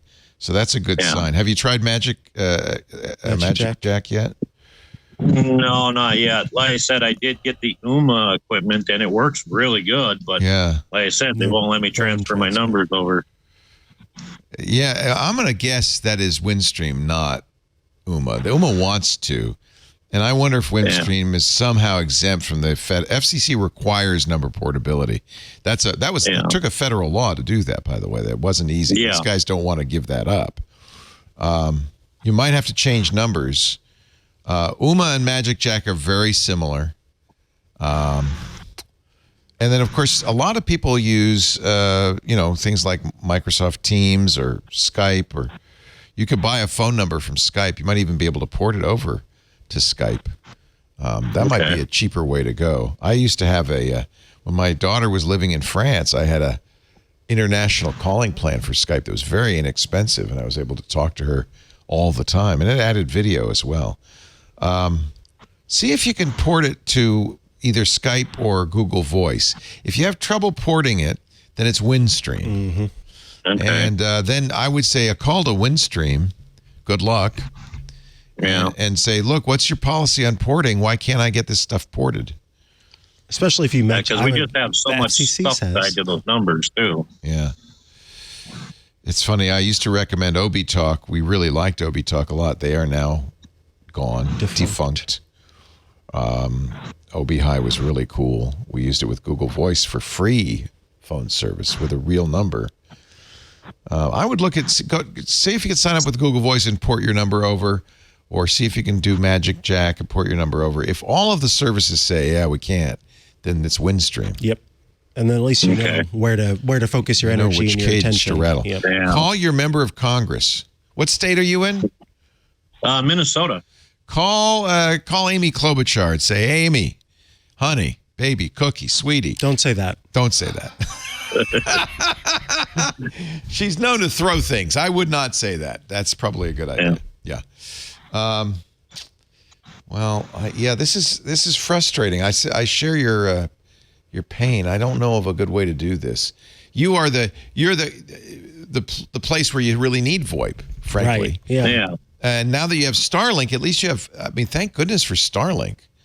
And you're happy with that, huh? Yeah, well, when we got it at first, we got it in the winter time, and it worked good until summer came. Then the leaves came, then it didn't work. So you gotta now I put it on I actually installed a tower and put it 55 feet up in the air. Has to have a clear view of the works sky. Great now. Awesome. Nice. What kind of speeds are you getting? About what we're getting? We're getting like about 250 megabytes per second. That's more than actually they spec. That's great. It's pretty good. The real key on VoIP is latency. What's your latency like? Do you know? I do believe the latency is like about around 30 milliseconds. Perfect. I think it is. As long as it's under 100, that might be a little lag, but 30 milliseconds is nothing. So, yeah, I think you should be able to do something with Starlink. But the real issue is porting those numbers, and you might have to tell mom and dad, we need a new number. I'm sorry. Yeah, because it's like we got so much stuff attached to those numbers too. So. I know. If you have it for a long time, I know. Let's see. Here's an article. They've been here for 50 years, so there's a lot of stuff attached to them. Yeah. Best VoIP services for Starlink says Uma, Magic Jack, and then a company called AX Voice, which is $100 a year. So these would be things, so at least names you can look at. I'll put this in the show notes. It's an article from Blink. I don't know who they are, but I looked up specifically for VoIP services with Starlink, and this is just an individual, I think. So that's good. He's not in the pocket of big tech like us. No, we're not. Are we? No, we're not. I can see your hands. They're not in any pockets. I have no hands and no pockets. If only we were in the pocket of big tech. Any big tech company wants to come along and buy us, that's okay. Let me see. I don't know this AX Voice. No additional installation costs. Free VoIP phone adapter, so that's nice. You plug that into your Ethernet port, and then your phones continue to work, which is wonderful. They have a failover feature. This looks pretty good. And it's supposedly you can port your number. All of these supposedly. Yeah, I think ultimately this comes down to you just trying another one, and if the porting still isn't working, then you just focus all of your energy and attention on the company and say, sounds like that's what I'll have to do. Yep. Hey, it's a pleasure talking to you. Yep. Yeah, I finally joined your club. Thank you. I've watched you for many years. Oh, bless you. Thank you so much. I really appreciate the support. Have a great day. Bye-bye. Yep, you too. Summer's here in Minnesota, thank goodness. The snow has cleared. The green it's 50 leaves degrees instead of 30. Yeah. If you want to join the club, we would love to have you. We got great people in there. It is the kind of place, too, by the way, you can go into the club, ask these kinds of questions. The club has basically become a forum. We have a lot of different ways you can interact with us.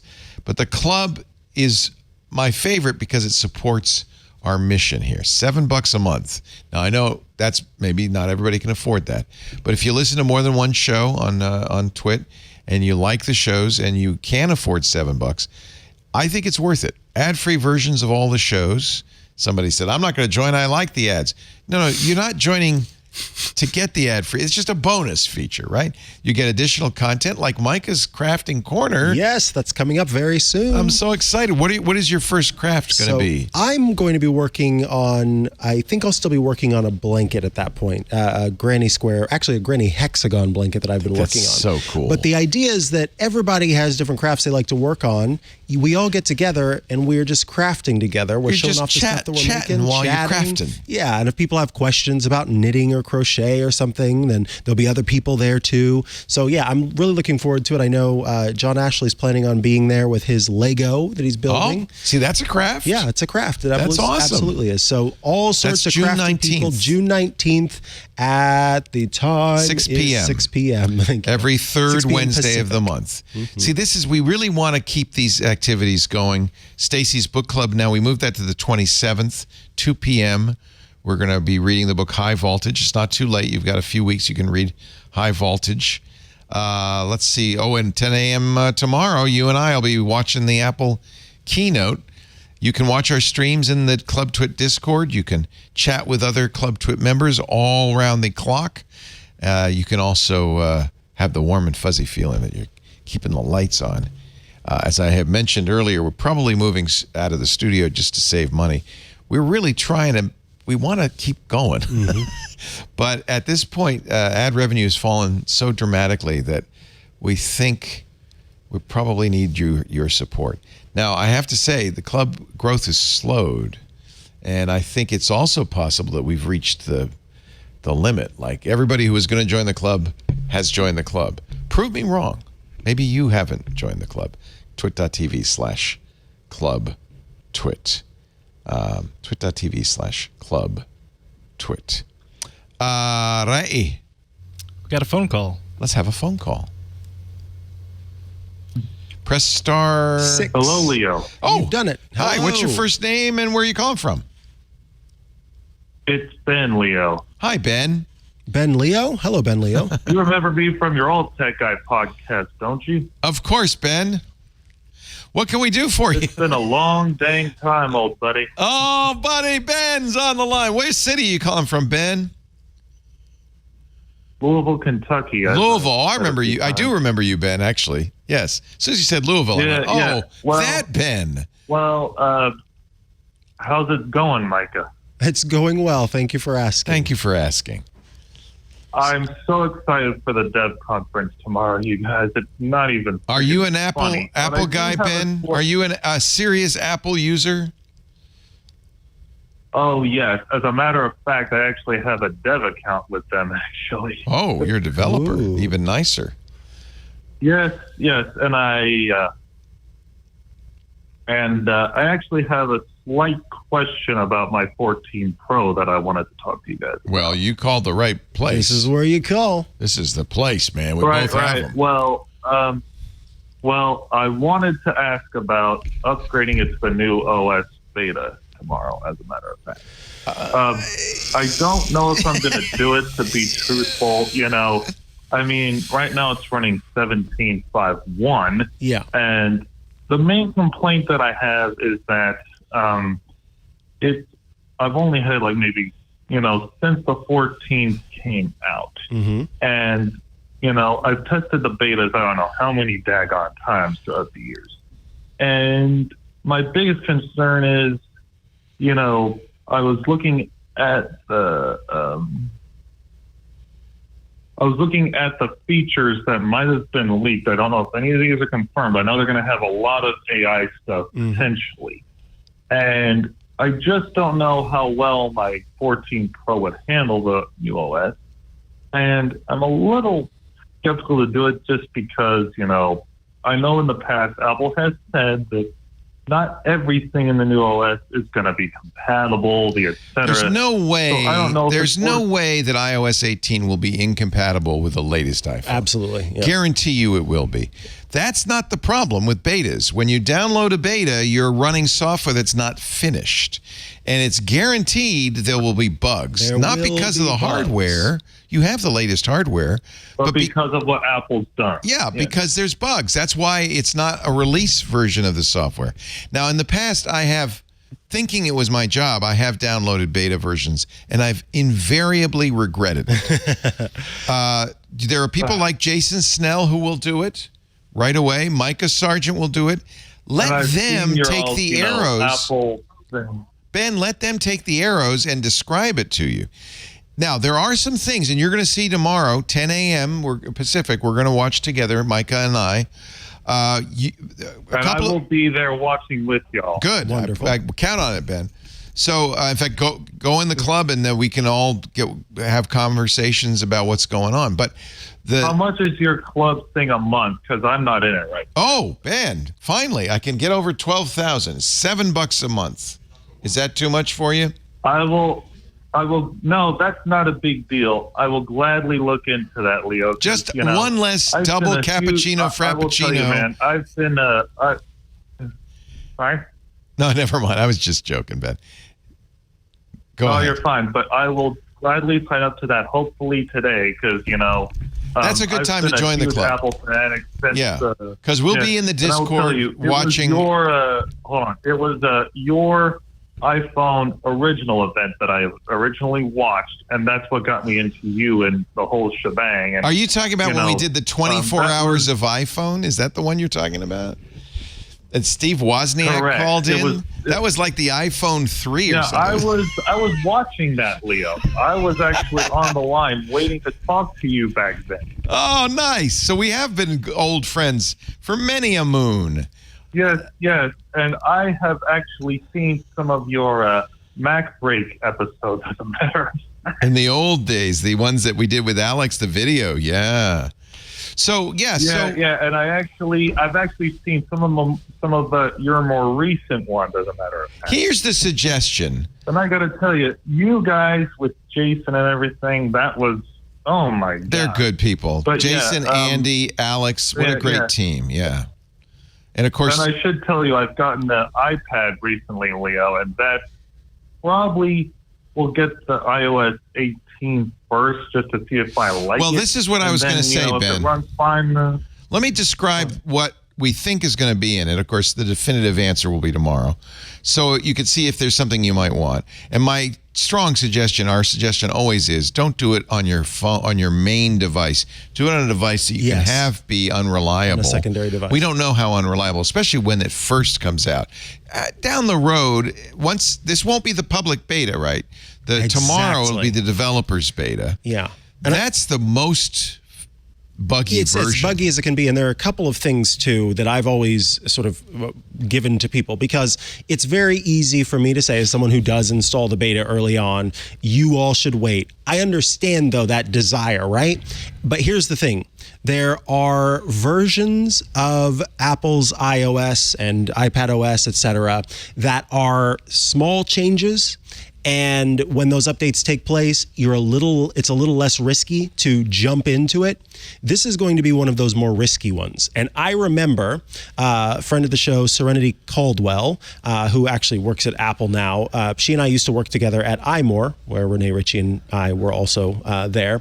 And I remember her installing the beta on her main device and it bricking the device that night. Oh, gosh. I don't think it'll be that bad. It's not going to be that bad, but that was during the redesign of iOS from its older skeuomorphic style to the that was a big newer shift. Yeah, there was a huge shift. Yeah. And I think this is going to be, based on the rumors, this is one of the bigger shifts. I don't think it was as big as that, but this is one of the bigger shifts. Well, for example, they say that you'll be able to move these icons around and leave gaps. This will be a big change to what this is called Springboard. This is the app that's on the front of the iPhone, that you will be able to move these around, that you'll be able to change the colors.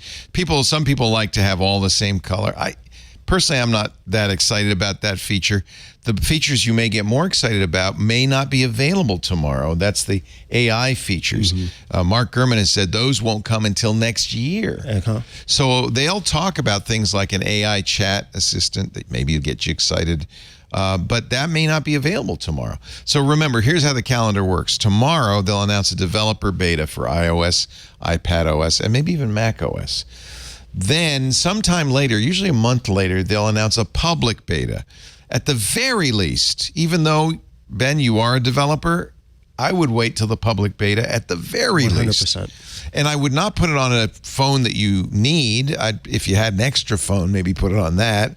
iPad, maybe you don't mind not having full functionality on your iPad. I don't think it's going to brick anything. It has been a long time since that. It has, and honestly, the way to fix bricking has gotten a lot better, so it's less of a concern. But it is still possible, and I would hate for someone to be in a situation where they're doing it in a place and then they suddenly don't have access to their phone and they need to have access. So just be mindful of that, and that's why we recommend the secondary device or waiting until the public beta, because for the public beta, it's a little bit more cleaned up. It still is going to have bugs, but there won't be as many, and especially not show-stopping bugs. And with Apple redesigning, in theory, according to people familiar with the matter, maybe Springboard at the very base, that may at the crash base level of iOS. Yeah, that's going to cause some issues. Yeah, that's a good point. You don't want your front page to be crashing all the time. It's connected to so much too in the system, and then there have been in the past bugs where you'd be on a phone call and it hangs up in the your cellular radio stops working, all sorts of stuff. So I understand your enthusiasm. Yeah. I shared that enthusiasm, but I no longer do. I don't even do the public beta anymore. I just wait. I let you guys do it. I used to convince other people to do the public beta. I stopped doing that, but I still do the beta. Jason Snell will do it. Micah will do it. Alex will do it. Jason's the guy to listen to Jason. Now, Leo, another thing, real quick, because I know we're running short on time and all that, but Leo, the Mac OS is one other thing I wanted to touch on. Now, the beta will probably be I'm honestly doubting it's going to be Intel compatible. What do you think? The beta will be... will this be the time that Apple that they says... stop doing Intel? No Intel? I mean, they don't have any more Intel machines. So what did they say? I don't think it'll happen yet. I mean...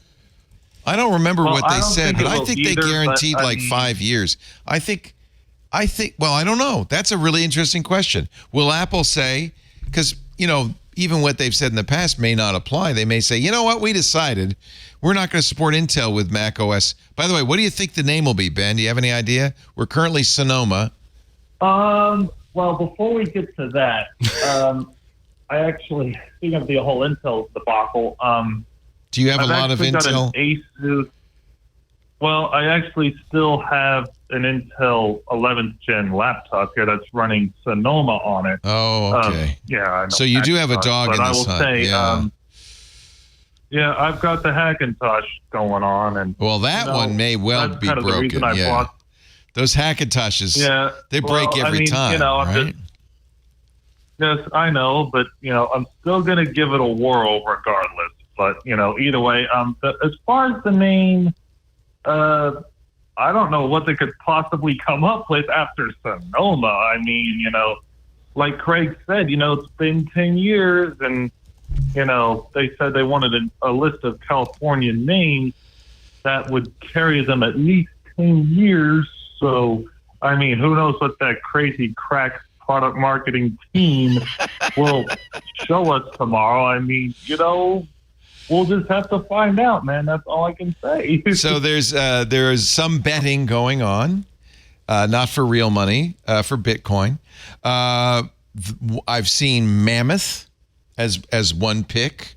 Reddit has quite a few people in the Mac, or I guess it's the Apple subreddit, talking about what they think.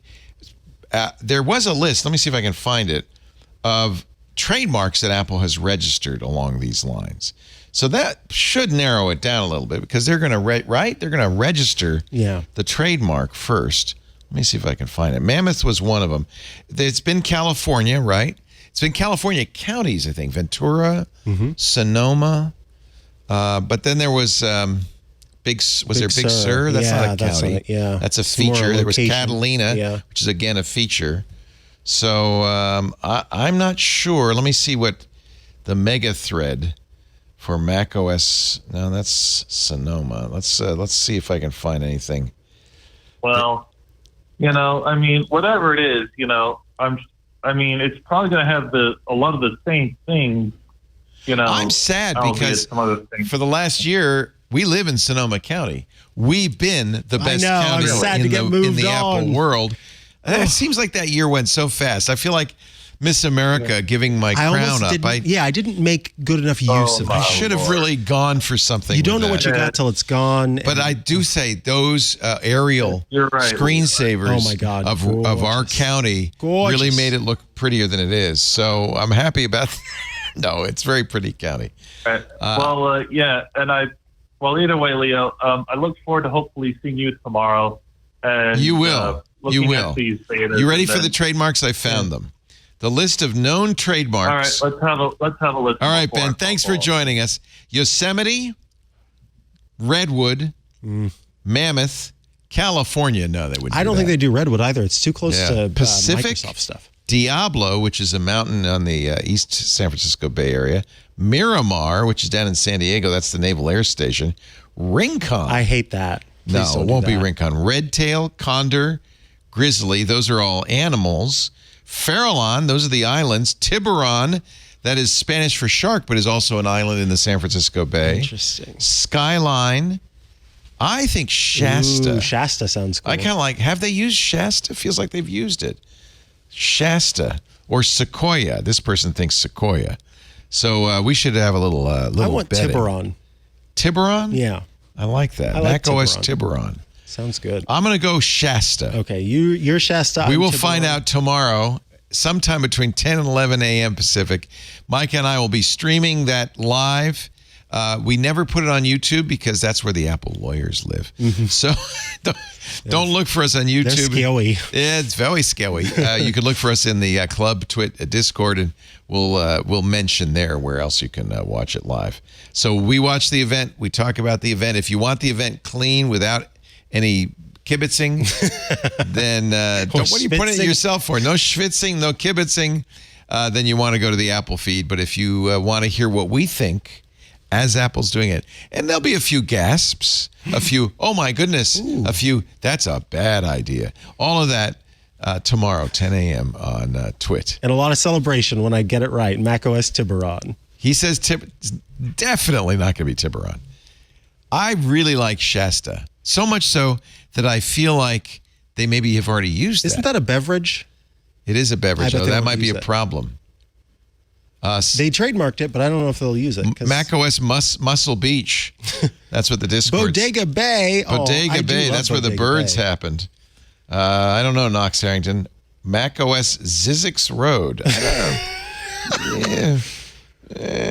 Cupertino? No. That's where they bringing it home. That's too on the nose. Yeah. San Diego? I don't know.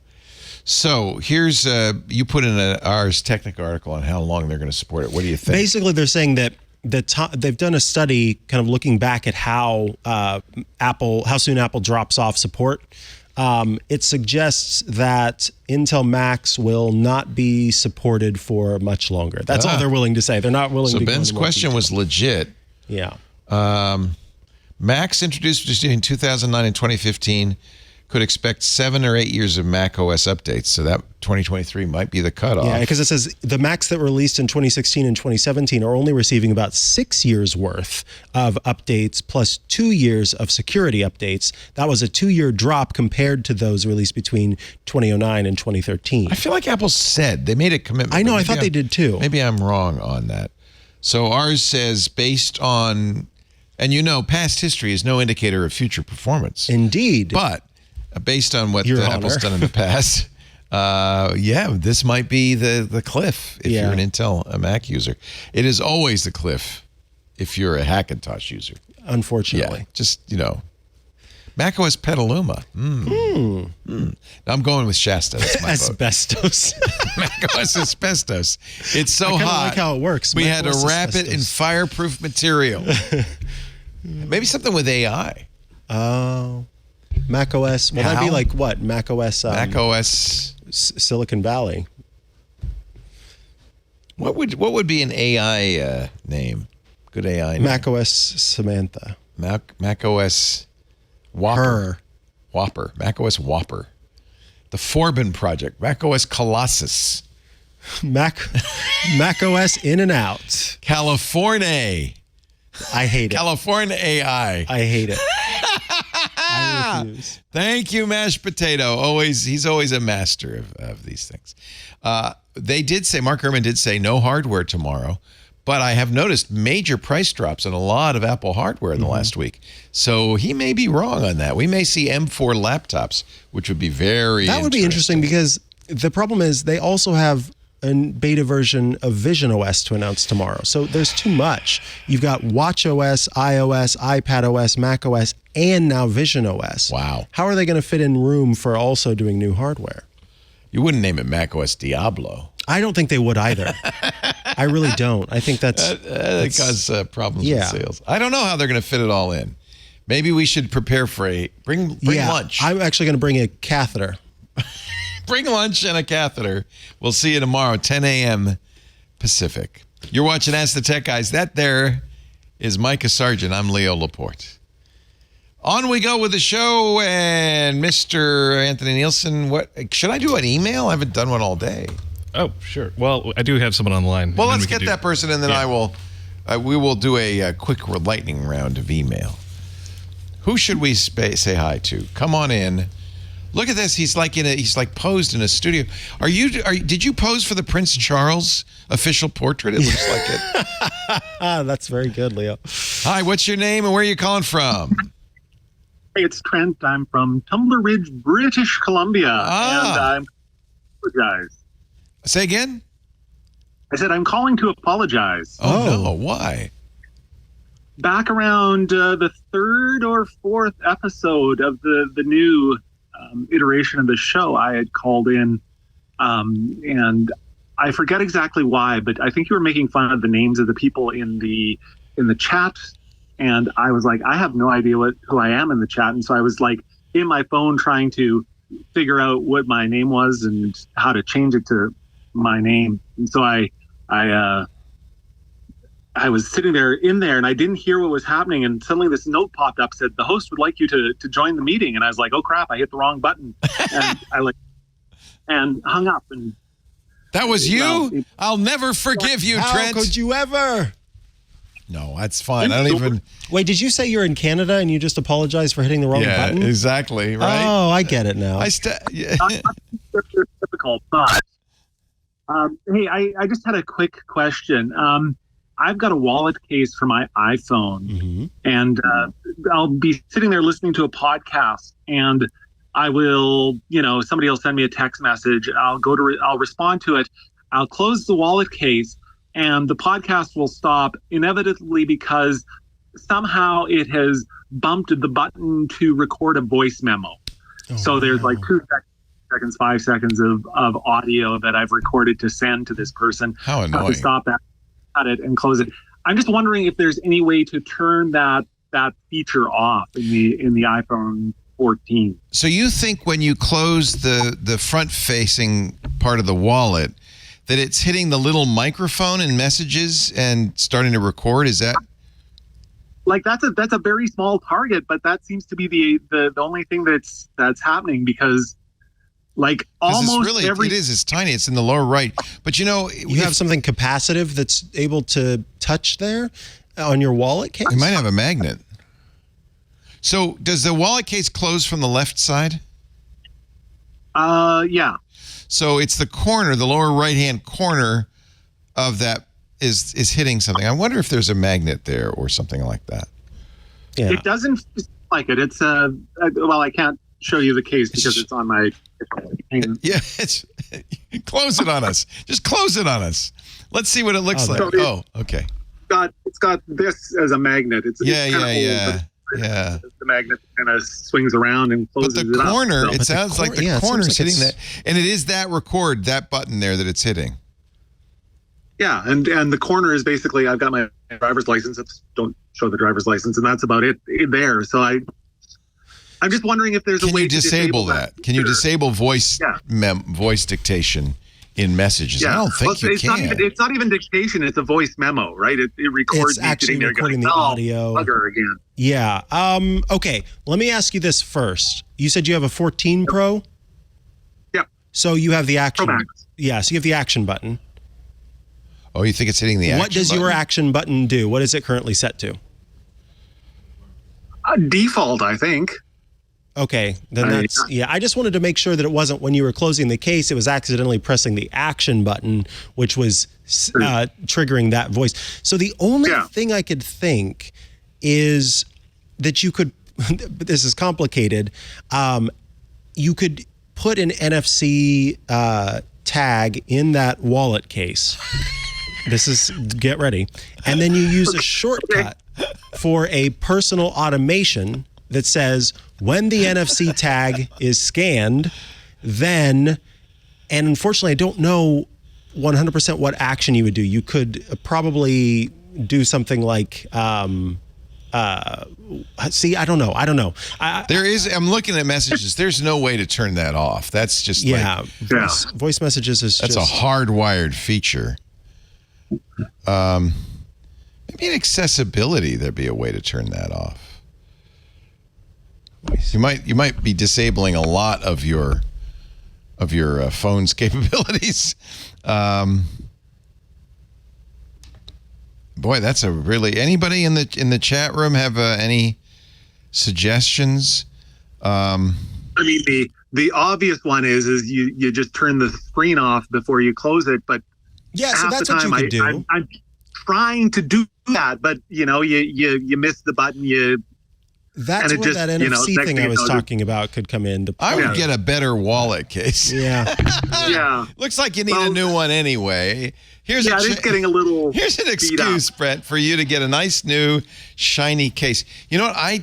The case I use now is not a wallet case. For years I've carried a wallet case, but they are bulky, and I decided I'm not going to have something in front, and I'm using the Peak Design case, which Alex Lindsay reminded me I own, and that way I can attach it when I ride my bike. It just goes on there, and I have tripods, all sorts of stuff. I really like what the Peak Design case does, but it does not, unfortunately. There's the back. Passing around because I've got a bunch of Peak Design stuff here too for my camera gear. But perfect. So if you're already a Peak Design user, this is kind of a natural. It's a very secure hold. It also has an extra magnet in here. So I put a magnet on my bedside table, and when I go to bed, I go put it right, whack. It goes right on there, and I plug it in, and that becomes the bedside clock. I really like this Peak Design case, but it doesn't have that wallet thing, unfortunately. Here's the other thing. What other thing? So when I'm in an iMessage and I tap on that little microphone button that's in the message area, it only does dictation. It is not letting me send an audio message. So how in the world is yours triggering sending an audio message? Because I literally have to tap on the left side on the plus button. Plus now. And then choose and then audio. Say audio. And then it lets me send audio. So how come yours is, can you go? So are you getting the, I can't show, let's see here. I want to show, let's see, something that won't matter if I show it. Okay, here we go. This is a so if you hit this, then it does this. You're saying you're getting this audio recording thing? That's the one. And it doesn't matter. It's not just messages. It's if I'm in Facebook, anytime that there's a oh my God, I just figured it out. I don't know. No, sorry. I don't know that I have a solution for you. I figured out what's happening. So actually, there might be a solution to this though. It is, let's see. See, I get the dictation in the lower right. So what you're going to do is you are going to go into messages and you're going to scroll all the way down to the bottom where it says audio messages. And in that setting, there's an option that says raise to listen. You're going to toggle that off. Listen? What's happening is the case is covering, and they think that he's putting the phone up to his face. It's the proximity sensor. It's covering the proximity sensor. So they think you're putting it up to your face. That's what triggers that message recording. So if you turn off raise to listen in messages, it says this. Raise to listen allows you to quickly listen and reply to incoming audio messages by raising the phone to your ear.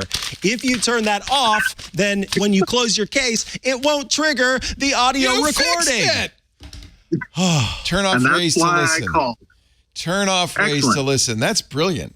That is inspired. We got there. Whew. My first day back, and I have goosebumps. So that's what it is. That's why it's starting to record. How come it's recording? You're covering, and the proximity sensor is up here, right? Mm-hmm. Yeah. So if I'm in an iMessage conversation and I hold my phone up, I hear a chime, and then I know as I start talking, it's going to start recording a message. I pull away and I see the message, and then I can send it. Yeah, that's what's happening. And MeTech in our Discord says this is his favorite wallet case. So the V-Commute X wallet case for Apple iPhone 15 Pro Max, MagSafe compatible, military drop protection. Okay, so that's just a vote for a better case for you. This is not a wallet case, is it? Oh, I see. Oh, that's weird. This is a back wallet. He wants a front wallet. Okay. He wants a flap. Well, I don't need a front wallet. I just like to be able to carry like my driver's license and the one or two pieces of ID that I kind of need to have with me rather than in a separate case. If you do the Peak Design case, they have a really good wallet. There it is. That you can, because I like this better than the other ones. First of all, the magnet's stronger. I've never lost it. Plus, it has that little flap. And the flap, you pull on that, the cards come out. I can never get the cards out of the Apple wallet, MagSafe wallet. So this is a Peak Design MagSafe wallet. I really like it. So see how you pull that up? It only holds about 3 or 4 cards. You can't put a whole bunch of stuff in there. But it is. But that's all. Yeah. I carry my driver's license, my Medicare card in case I get hit, and a couple of credit cards. So four things in there. But that is a really handy thing to have. So if it's not the front flap that you care about, by the way, we've solved your problem, so you can keep your old case. But I think the Peak Design case with that MagSafe wallet that's ended up being my perfect solution. Unlike a wallet case, you can't put money in it and a lot of cards, so I have to carry money in a separate place. But I still have a wallet, in other words. But yeah, for like before I go out and drive, I whack. So I have my driver's license right there. Hey, but we fixed it. Perfect. Turn off. Thank you. Yay. Turn off raise to answer. Thank you, Brent. And, thank you. And good luck with the whole King Charles thing. I love it. All right, quick email here. That was good. Yeah. Wow, I'm impressed. Woo. Glad you're back, buddy. I would never have thought of that. All right. Help! From Chuck. We'll try. Help me, Micah Kenobi. You're my only hope, it says. From beautiful Grand Rapids, Chuck says, I'm in need of your help. I use Apple AirTags to track my kitties. Oh. So now I'm going to say But if it's right a lost away, cat, I can't help you. Don't put collars on cats because unless they're breakaway, and even still, they have to be breakaway because cats are notorious for getting stuck and choking themselves. Frankly, even dogs, I don't like to put collars on dogs. Breakaway would be okay. Anyway, yeah, except breakaway. I'm sure Chuck, being a nice cat except guy, when they're out, obviously. I'm not saying that. Okay. But there's a feature that seems to be missing, that being notify me when tags comes into range, not leaves range. He would like a way to know that the cat is in the vicinity. Right. I can't figure out how to do it with the tag and the Find My item. So I was wondering, maybe is there a way to do a shortcut? Okay, so here's the thing. I feel it is my duty as a person who has taken up the charge of protecting wildlife. Which he does, by the way, in his spare time. He dons special gloves to handle feral raccoons. I just saved a baby fox yesterday.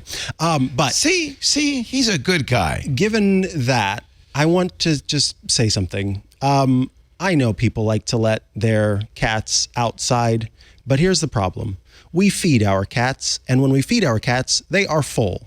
And so when they go outside, they do not chase down other animals because they want to eat them. They chase them down because they are still partially wild. They like and to catch want stuff. to catch things. And they just play with it. And they play with it. And then those animals are hurt and dying and have no other thing to do. House cats are responsible for the deaths of more songbirds than any other creature, including feral cats, and are more often responsible for the suffering of songbirds. So that's all I want to say about that. Anyway, if you're wondering when your cat is coming back to your house because you've decided to let it outside for some reason, I don't know of a way to do this with Apple's AirTags. I would love it if Apple would add an action or a few for AirTags in shortcuts, but they don't currently do that. And so what I would recommend instead is using one of the not apps, but devices that are specifically made for animal tracking. There are a number of companies, and there's one company called Whistle Tag, and they are GPS pet trackers, and they have functionality within the apps that are able to. It's called geofencing. Yeah, geofence. Yeah, so I recommend using a third-party device because AirTags don't currently allow for the when I'm back in. It would be great if we could say this AirTag is actually attached to a person, because what's cool is that Apple does allow that geofencing notification for people, but they have to have a phone or a watch or something else that has GPS. It doesn't work with just the AirTag. Okay. And Tile probably doesn't work, or any of the other tags. Tile might. I was searching, but I don't see anything. I don't know, because they don't think of them that way. Our cat is an outdoor cat. It's very hard if you have a cat that's an outdoor cat to say only indoors now. And I completely agree with you. But it's not my cat. It's right. It's not your cat. The cats should be indoors only. This is the number one. These are the annual average estimated bird mortality from the Fish and Wildlife Service. You can show this. This is in millions. I don't know. I think it's in millions. Wind turbines, oil pits, electrocution, communication towers, electrical lines, poison, vehicles, building glass, and then feral and domestic cats. So they do clump them together. 2.4 billion birds a year. I saw this image of a songbird rescue, and they had made this, mandala of all of the songbirds that they had to put down in the course of a month because they were attacked by cats. And it was this horribly morbid, beautiful mandala of these songbirds. Yeah. Anyway, I'll get off my soapbox now. There are things you can do. You can build an indoor-outdoor. That's what we want to do. We want to build a jungle gym. Yeah, or like a jungle gym. Yeah, so they have a cat door. They go outside, but they're not really outside. They're in an outdoor giant playground. Mm-hmm. That's what we want to do. Yeah, that's super cool. That's what we recommend at Sonoma County Wildlife Rescue. We have a huge one there. This is a wildlife rescuer, ladies and gentlemen. I really didn't want to get on my soapbox. I didn't even know this. Lisa told me, Micah saves animals.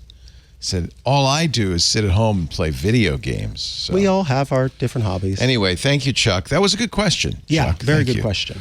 Looking for a Drobo successor. Eliezer. Yeah, Eliezer, it's sad. Drobo went out of business.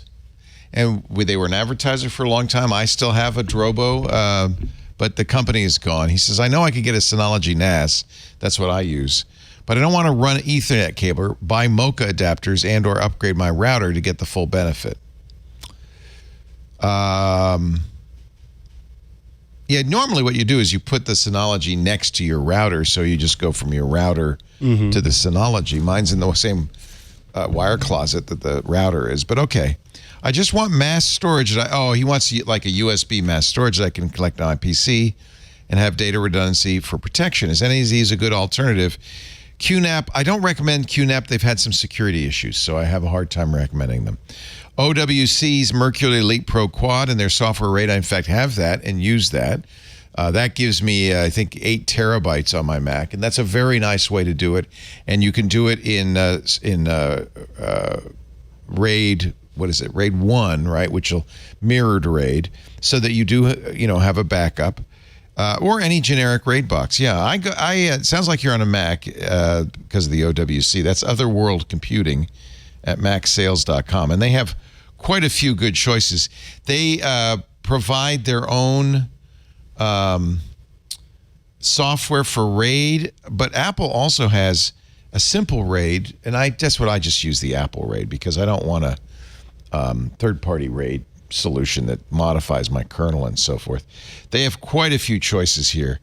If you shop at macsales.com, let me see if they have a special category for RAID. Yeah, I don't see specifically RAID, but a lot of these things are RAID devices. So, I would be very comfortable with the Mercury. Or and I actually had a Sabrent for a while, and there are a number of these that are designed for Windows as well. Considering complementing my backup strategy with Backblaze or S3, that's a good idea. So you want, this is that old 3-2-1 backup thing. 3 kinds of backup, 2 different kinds of devices, 1 in the cloud. John? SanDisk makes a G-RAID. That's a very good one. Is that what you use? So yeah. There's a lot of ways to do this that you just connect directly. Thunderbolt's going to be more expensive. If you're not running off the drive, but you're just using it for backup, USB would be fine. You don't need all that speed. You don't have to pay for all that speed. But I do, in Otherworld Computing makes a number of these devices that are Thunderbolt 4. A little expensive, but very fast. Very fast. Very, very fast. Some of them use SSDs. The one I have has 4 M.2 cards in it. Wow. So it's really quite nice. Passkey, an iCloud keychain. This is Taylor from Malvern, PA. Hi, Leo and Micah. I'm having an issue with passkeys. I have a passkey to log into the website stored in my iCloud keychain. That's the normal way you do it if you do it on an iPhone or a Mac. When I go to the site on my Mac and choose the option to log in with a passkey, it pops up the QR code to scan with my phone. That's how it does it, because it won't sync, right? Or no, will it? So something's it's stored going in the enclave, right? Yeah, so if you create it on your phone, it'll pop up a QR code and have you do it that way. Because the phone is storing the phone is the one that's key. storing it. But if the Mac has it on there, then it should be doing it from the Mac. So then when he does this, he scans it, and then he gets a message, there are no matching passkeys saved in your iCloud keychain on the phone. When I go to my password settings on the phone, I can see the passkey in there. He says it was working fine for me the last time I logged in a few months ago. So I've had this problem as well. It stopped working. Yeah. So here's what I recommend in that case. This is one of the things we talked about before. Passkeys work the best if you get rid of all of the other means of logging in. I don't recommend anyone do that just yet. No one should get rid of their passwords just yet. We're not ready yet. Not ready yet. I found that the sort of first rollout of passkeys with iOS integration and macOS integration, I had to refresh all of those keys. I don't know what happened, but what I recommend doing is pick the device that you use more often to do the login and create the passkey using that device. So if that's on your Mac where you're mostly logging in, then go ahead and log in with a password to that site. Delete the passkey that don't delete it from iCloud. Go into your settings on that account and remove the passkey and then recreate it and then start there.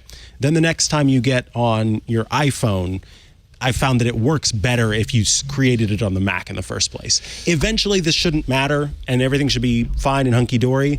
Unfortunately, there are growing pains. And so I found that worked for me. I wish I knew what had happened behind the scenes, but I simply do not.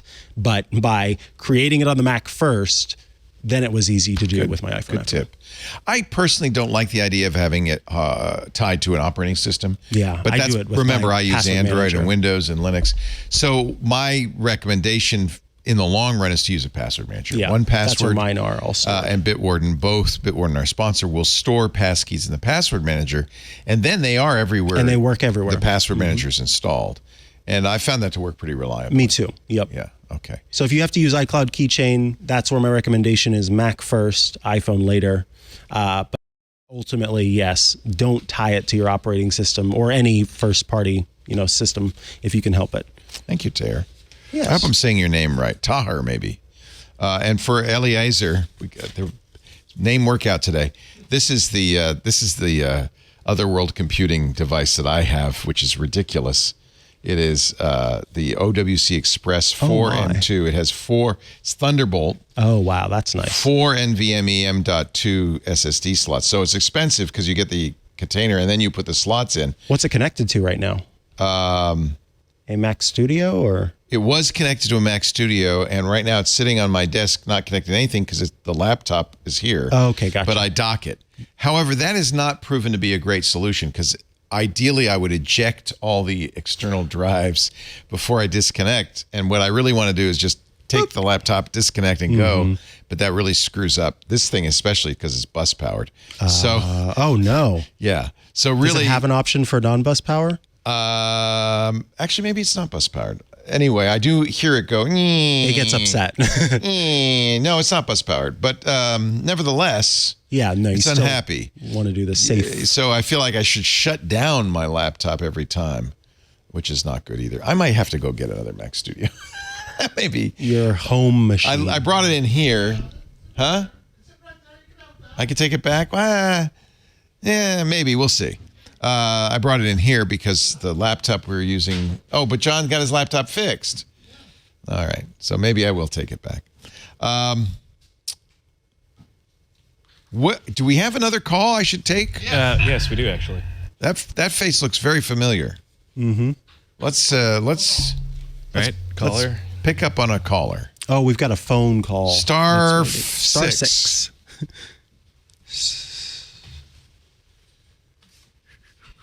Oh, that's Kev. I believe so. Hello. Hello. We can hear you. What city are you calling from? Greetings. What's your first name? All the way from Santa Rosa. Oh, I know who this is. Old Chef Guy. Our one and only fan in Santa Rosa. Mac OS Garberville. Mac OS Garberville. It would be pretty funny. It'd be a funny name. I'd like Mac OS Weed. Yeah, they've made that another joke town in before. California. Bizarre town. We like. You're also in Sonoma County. We liked Mac OS Sonoma. That was a great name. Yeah, that was a great name. But I don't think we need to attract more people to Sonoma County, though. Oh, maybe Please, not. let's stop. You know, people used to go to Napa, which is just over the hill here, as the wine country. But I think lately people have realized that that Sonoma County is just as good, maybe better. John says Mac OS Kern. I like that. That's the typographer's edition. I'm telling you, it's going to be Shasta. He says it's going to be Tiburon. No, it's not. That means shark. It's going to be Shasta. Yeah. Svelte like a shark. Fast I like a Shasta. shark.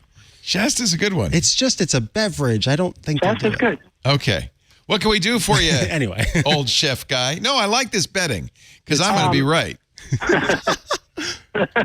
I'm voting with Leo. I think Shasta better than Tiburon. I hope Tiburon good. happens. Yeah. I hope it happens. I think last time we talked, Leo, I heard you on a show talk about building an AI container with data for a project you wanted to do research on, and you were probably learning some obscure programming language. No, you don't have to. Built a container. You don't have to. So this is something. Build a container? You don't have to build a container. You have to take a large language model. It's already been trained. There are many. And do something called RAG, which is retrieval-augmented generation. RAG goes out, gets a bunch of documents, your choice of documents, and adds them to its knowledge base. And then you can at that point, you can talk to the AI and say, based on the knowledge base that I've given you, answer some questions. Now, the first time I did this with OpenAI's ChatGPT. I built 2 custom GPTs. This is what convinced me, by the way, that AI is not just a flash in the pan, that there is actually some value to this. So the 2 custom GPTs I built have disappeared. Where are they? There they are. One is called the Common Lisper, because what I did, and I'll actually go to show you the configuration so you can see what's going on here. What I did is I gave it the programming language I use these days, which this is irrelevant to this discussion, but is Common Lisp. But what I did is, because Common Lisp has been around for so long, there are many, many open source books in PDF format, as well as the documentation and so forth. So I uploaded these PDFs to ChatGPT, and you can upload, I think, 20 files. So I have it looks like 12 now. So I have room for more. So I can just upload these from books that I have on here. Maybe I'll add automata theory, and then it's going to add it to the list of things. And then the queries that I give are to this. Couldn't do it. Oh, well, not worried about that. Are going to be to this particular RAG, retrieval-augmented generation AI. Now that's using a subscription-based AI called, OpenAI. You don't have to do that. There are a number of companies now or open source projects that do the same thing. This one's called Anything LLM. It's on a Mac. It's free to download. With Anything Anything LLM, you can choose the model that you want to use. You can also give it a key if you want to OpenAI, if you have a paid one. But you can choose these models. I'm using something called Mixtral, which is designed for coding. These are what they call so-called open source LLMs. They are not open source in the sense that the source code is publicly available. They're open to be used freely. So open may be just all you need. But Llama from Meta is one. There are quite a few. So Mistral is another one from a French company. So you choose the LLM, you will download it. They tend to be large. This one is 26 gigabytes. Maybe that's 2.6. Wow. Is it 26? Yeah, it's very tiny. It looks like it's big. It's a 7 billion token database, which is quite large. Excuse me. So then you can do the same thing. So now it has that LLM built in, and now I can use, with Anything LLM, I can add documents to it. And so you might, that's kind of what Recall is all about with Windows. Mm-hmm. You might provide it with, here's what you could do. Jim, who's writing that book, could give it all 2,000 pages of his book, and then he could query it about his book or anything that the book knows about. It uses the LLM to compose the answer. It still needs to understand language, but the answer is based on information from the documents you provided.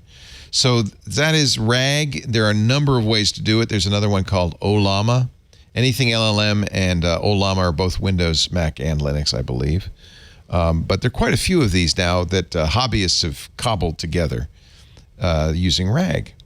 And it's a good thing to play with because it gives you a sense of, I think, the potential for AI. Let's say you're an auto mechanic and you could get every one of the manuals for the cars you work in, all the Chilton guides in there. Instead of having to thumb through a greasy manual trying to find a part or trying to find a fix, you could just query the LLM and let it do the walking. And it works fairly well, I think. This is, to me, the first thing I've seen that makes me think AI is something. Yeah. I had an author that I'd interviewed for the show I do, and he's a nootropics expert. So supplements that are cognitive enhancement aids, not drugs, aids. Is that pronounced nootropics, not nootropics? I'm glad to know that. Nootropics. It's N-O-O. Nootropics. Yeah, okay. Yes, correct.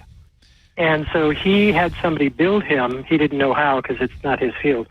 But you go to his site and you look something up, and it's an AI database. Same thing. That somebody created out of his books and his articles. Same thing. Cool. And you search on a supplement, and it answers in his tone. Yes. Because that's how I knew it was something. Yes. Because it's totally answering in the tone of how he writes.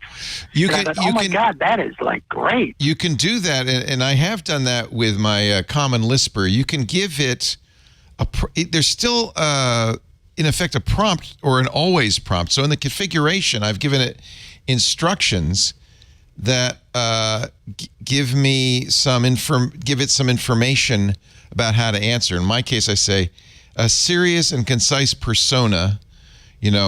First I did answer me like a professor, and that was a big mistake because it went on and on and on and on and on. So you can also tune these to answer in a fashion you like. And so whoever made that AI for the nootropics guy said, answer in my voice, answer in the voice that's in these books. And that is something LLMs are very good at. Yeah. It turns out that happens to be something they could do. So could I take transcripts of shows? Yes. Could I take transcripts of shows? Yes. And put them in there and have people search on my site and get information from the shows I've done. One of the projects I always mean to get around to and haven't is taking all the transcripts from Security Now and putting them in an LLM and then making a Steve Gibson AI. That'd be cool. Now, there is something to be aware of. They often talk about the number of tokens that an AI can address at once. They're getting bigger and bigger, but there is a limited size to the database that it can encompass. Sometimes, it's typically around the size of War and Peace. So for instance, I don't think I could get an LLM that would be able to see all of Steve's transcripts. There's almost, 999 shows. So you might be able to get all your transcripts in. We recommend Whisper AI as the transcribing tool. That's OpenAI's free transcription tool. So you can actually have a pipeline. I have a friend who does this. He recorded a conversation. It was automatically sent to Whisper AI to transcribe. The transcription was then sent to ChatGPT to analyze, and then he had an automated prompt that said summarize the conversation and provide action items. That is a workflow you could do with Apple Shortcuts or a variety of other ways. That's fairly easy to do. I think it's just a small step now, old chef guy. How many shows do I have in the database? Over 10,000 shows. I think it's hundreds of days worth of listening. If we could get an LLM that could handle all of that, then channel it into 11 Labs has a very good voice synthesizer that can copy somebody's voice given enough samples. It's not very many minutes. But I give it a bunch of samples. It now knows how I speak. It knows what I say, and it can duplicate my voice. We're almost there with video now. Sora can almost do video. Unfortunately, it's limited to a few minutes, but I think by the end of the year, you'll be able to see 2-hour movies. That's what Ashton Kutcher thinks. He says Hollywood's in trouble. You're going to be able to generate 2-hour movies with AI. I think we could generate 2-hour Ask the Tech Guy episodes. Sure. We got to get you in there, though. Yeah, let's do it. Maybe you could be real and I'll be virtual. It would be ideal. I think in general, it's ideal to combine a human with the AI. The human provides a little bit of a bumpers to protect you. But so if you... Well, you did that 1,000 years ago on CNET. What was that show called? It wasn't CNET. It was the site on MSNBC. I was a virtual character. I still had to dance around and do stuff. It wasn't artificial yet. That's coming. Hey, old chef guy, pleasure talking to you. It's a great question. Great. Thank you, gentlemen. Yeah. Have a great day. I'll see you. I'm voting for Shasta or Garberville. Shasta, Garberville, or Kern. I'll see you at Trader Joe's. Yeah. Take care. You bet. Okay. Thank you. Bye. Take care. Bye-bye. I ran into him at Trader Joe's last year. We're out of time. That's why I had to cut that one off because, you know me, I like to talk. You, me, and I will be back tomorrow morning, 10 a.m. Pacific, 1 p.m. Eastern, 1800 UTC, 1700 UTC for the Apple WWDC keynote. Should be a lot of AI stuff there. Might even be, I wouldn't be surprised to see some hardware. Maybe. And we'll find out what the next Mac OS is Tiburon. called. Shasta. We'll also be back. You'll be back Tuesday for iOS Today, right? And for Mac Break Weekly. And you're going to come in for Mac Break Weekly, which is great. We'll talk about the Apple event the day before, obviously.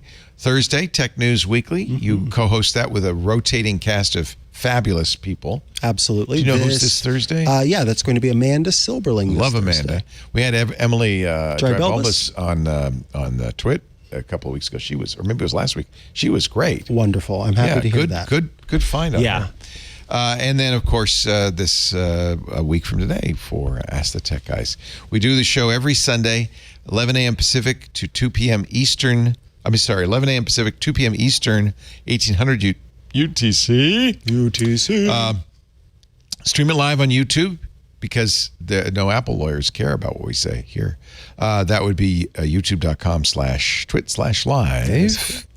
And if you want to be notified when we go live, because all of the shows go live at some point on YouTube, smash the bell and hit the subscribe. Subscribe and smash. You have to do both, right? You got to do both. I'm got to subscribe and smash in order to do that.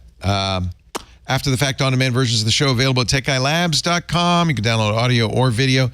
There is an entirely dedicated to Ask the Tech Guys channel on YouTube. That's all the video. Best thing to do is subscribe in your favorite podcast client. That way you'll get it automatically the minute it's available. And again, you could choose audio or video. What else? I think you covered all the bases other than call us during the week, 888-724-2884 to leave a voicemail if you'd like. Yeah. And we love the voicemails, too. You can also email atg@twit.tv. I'm Leo Laporte. I'm Mikah Sargent. Thanks for joining us. We'll see you next time. Have a great Geek Week. Bye-bye.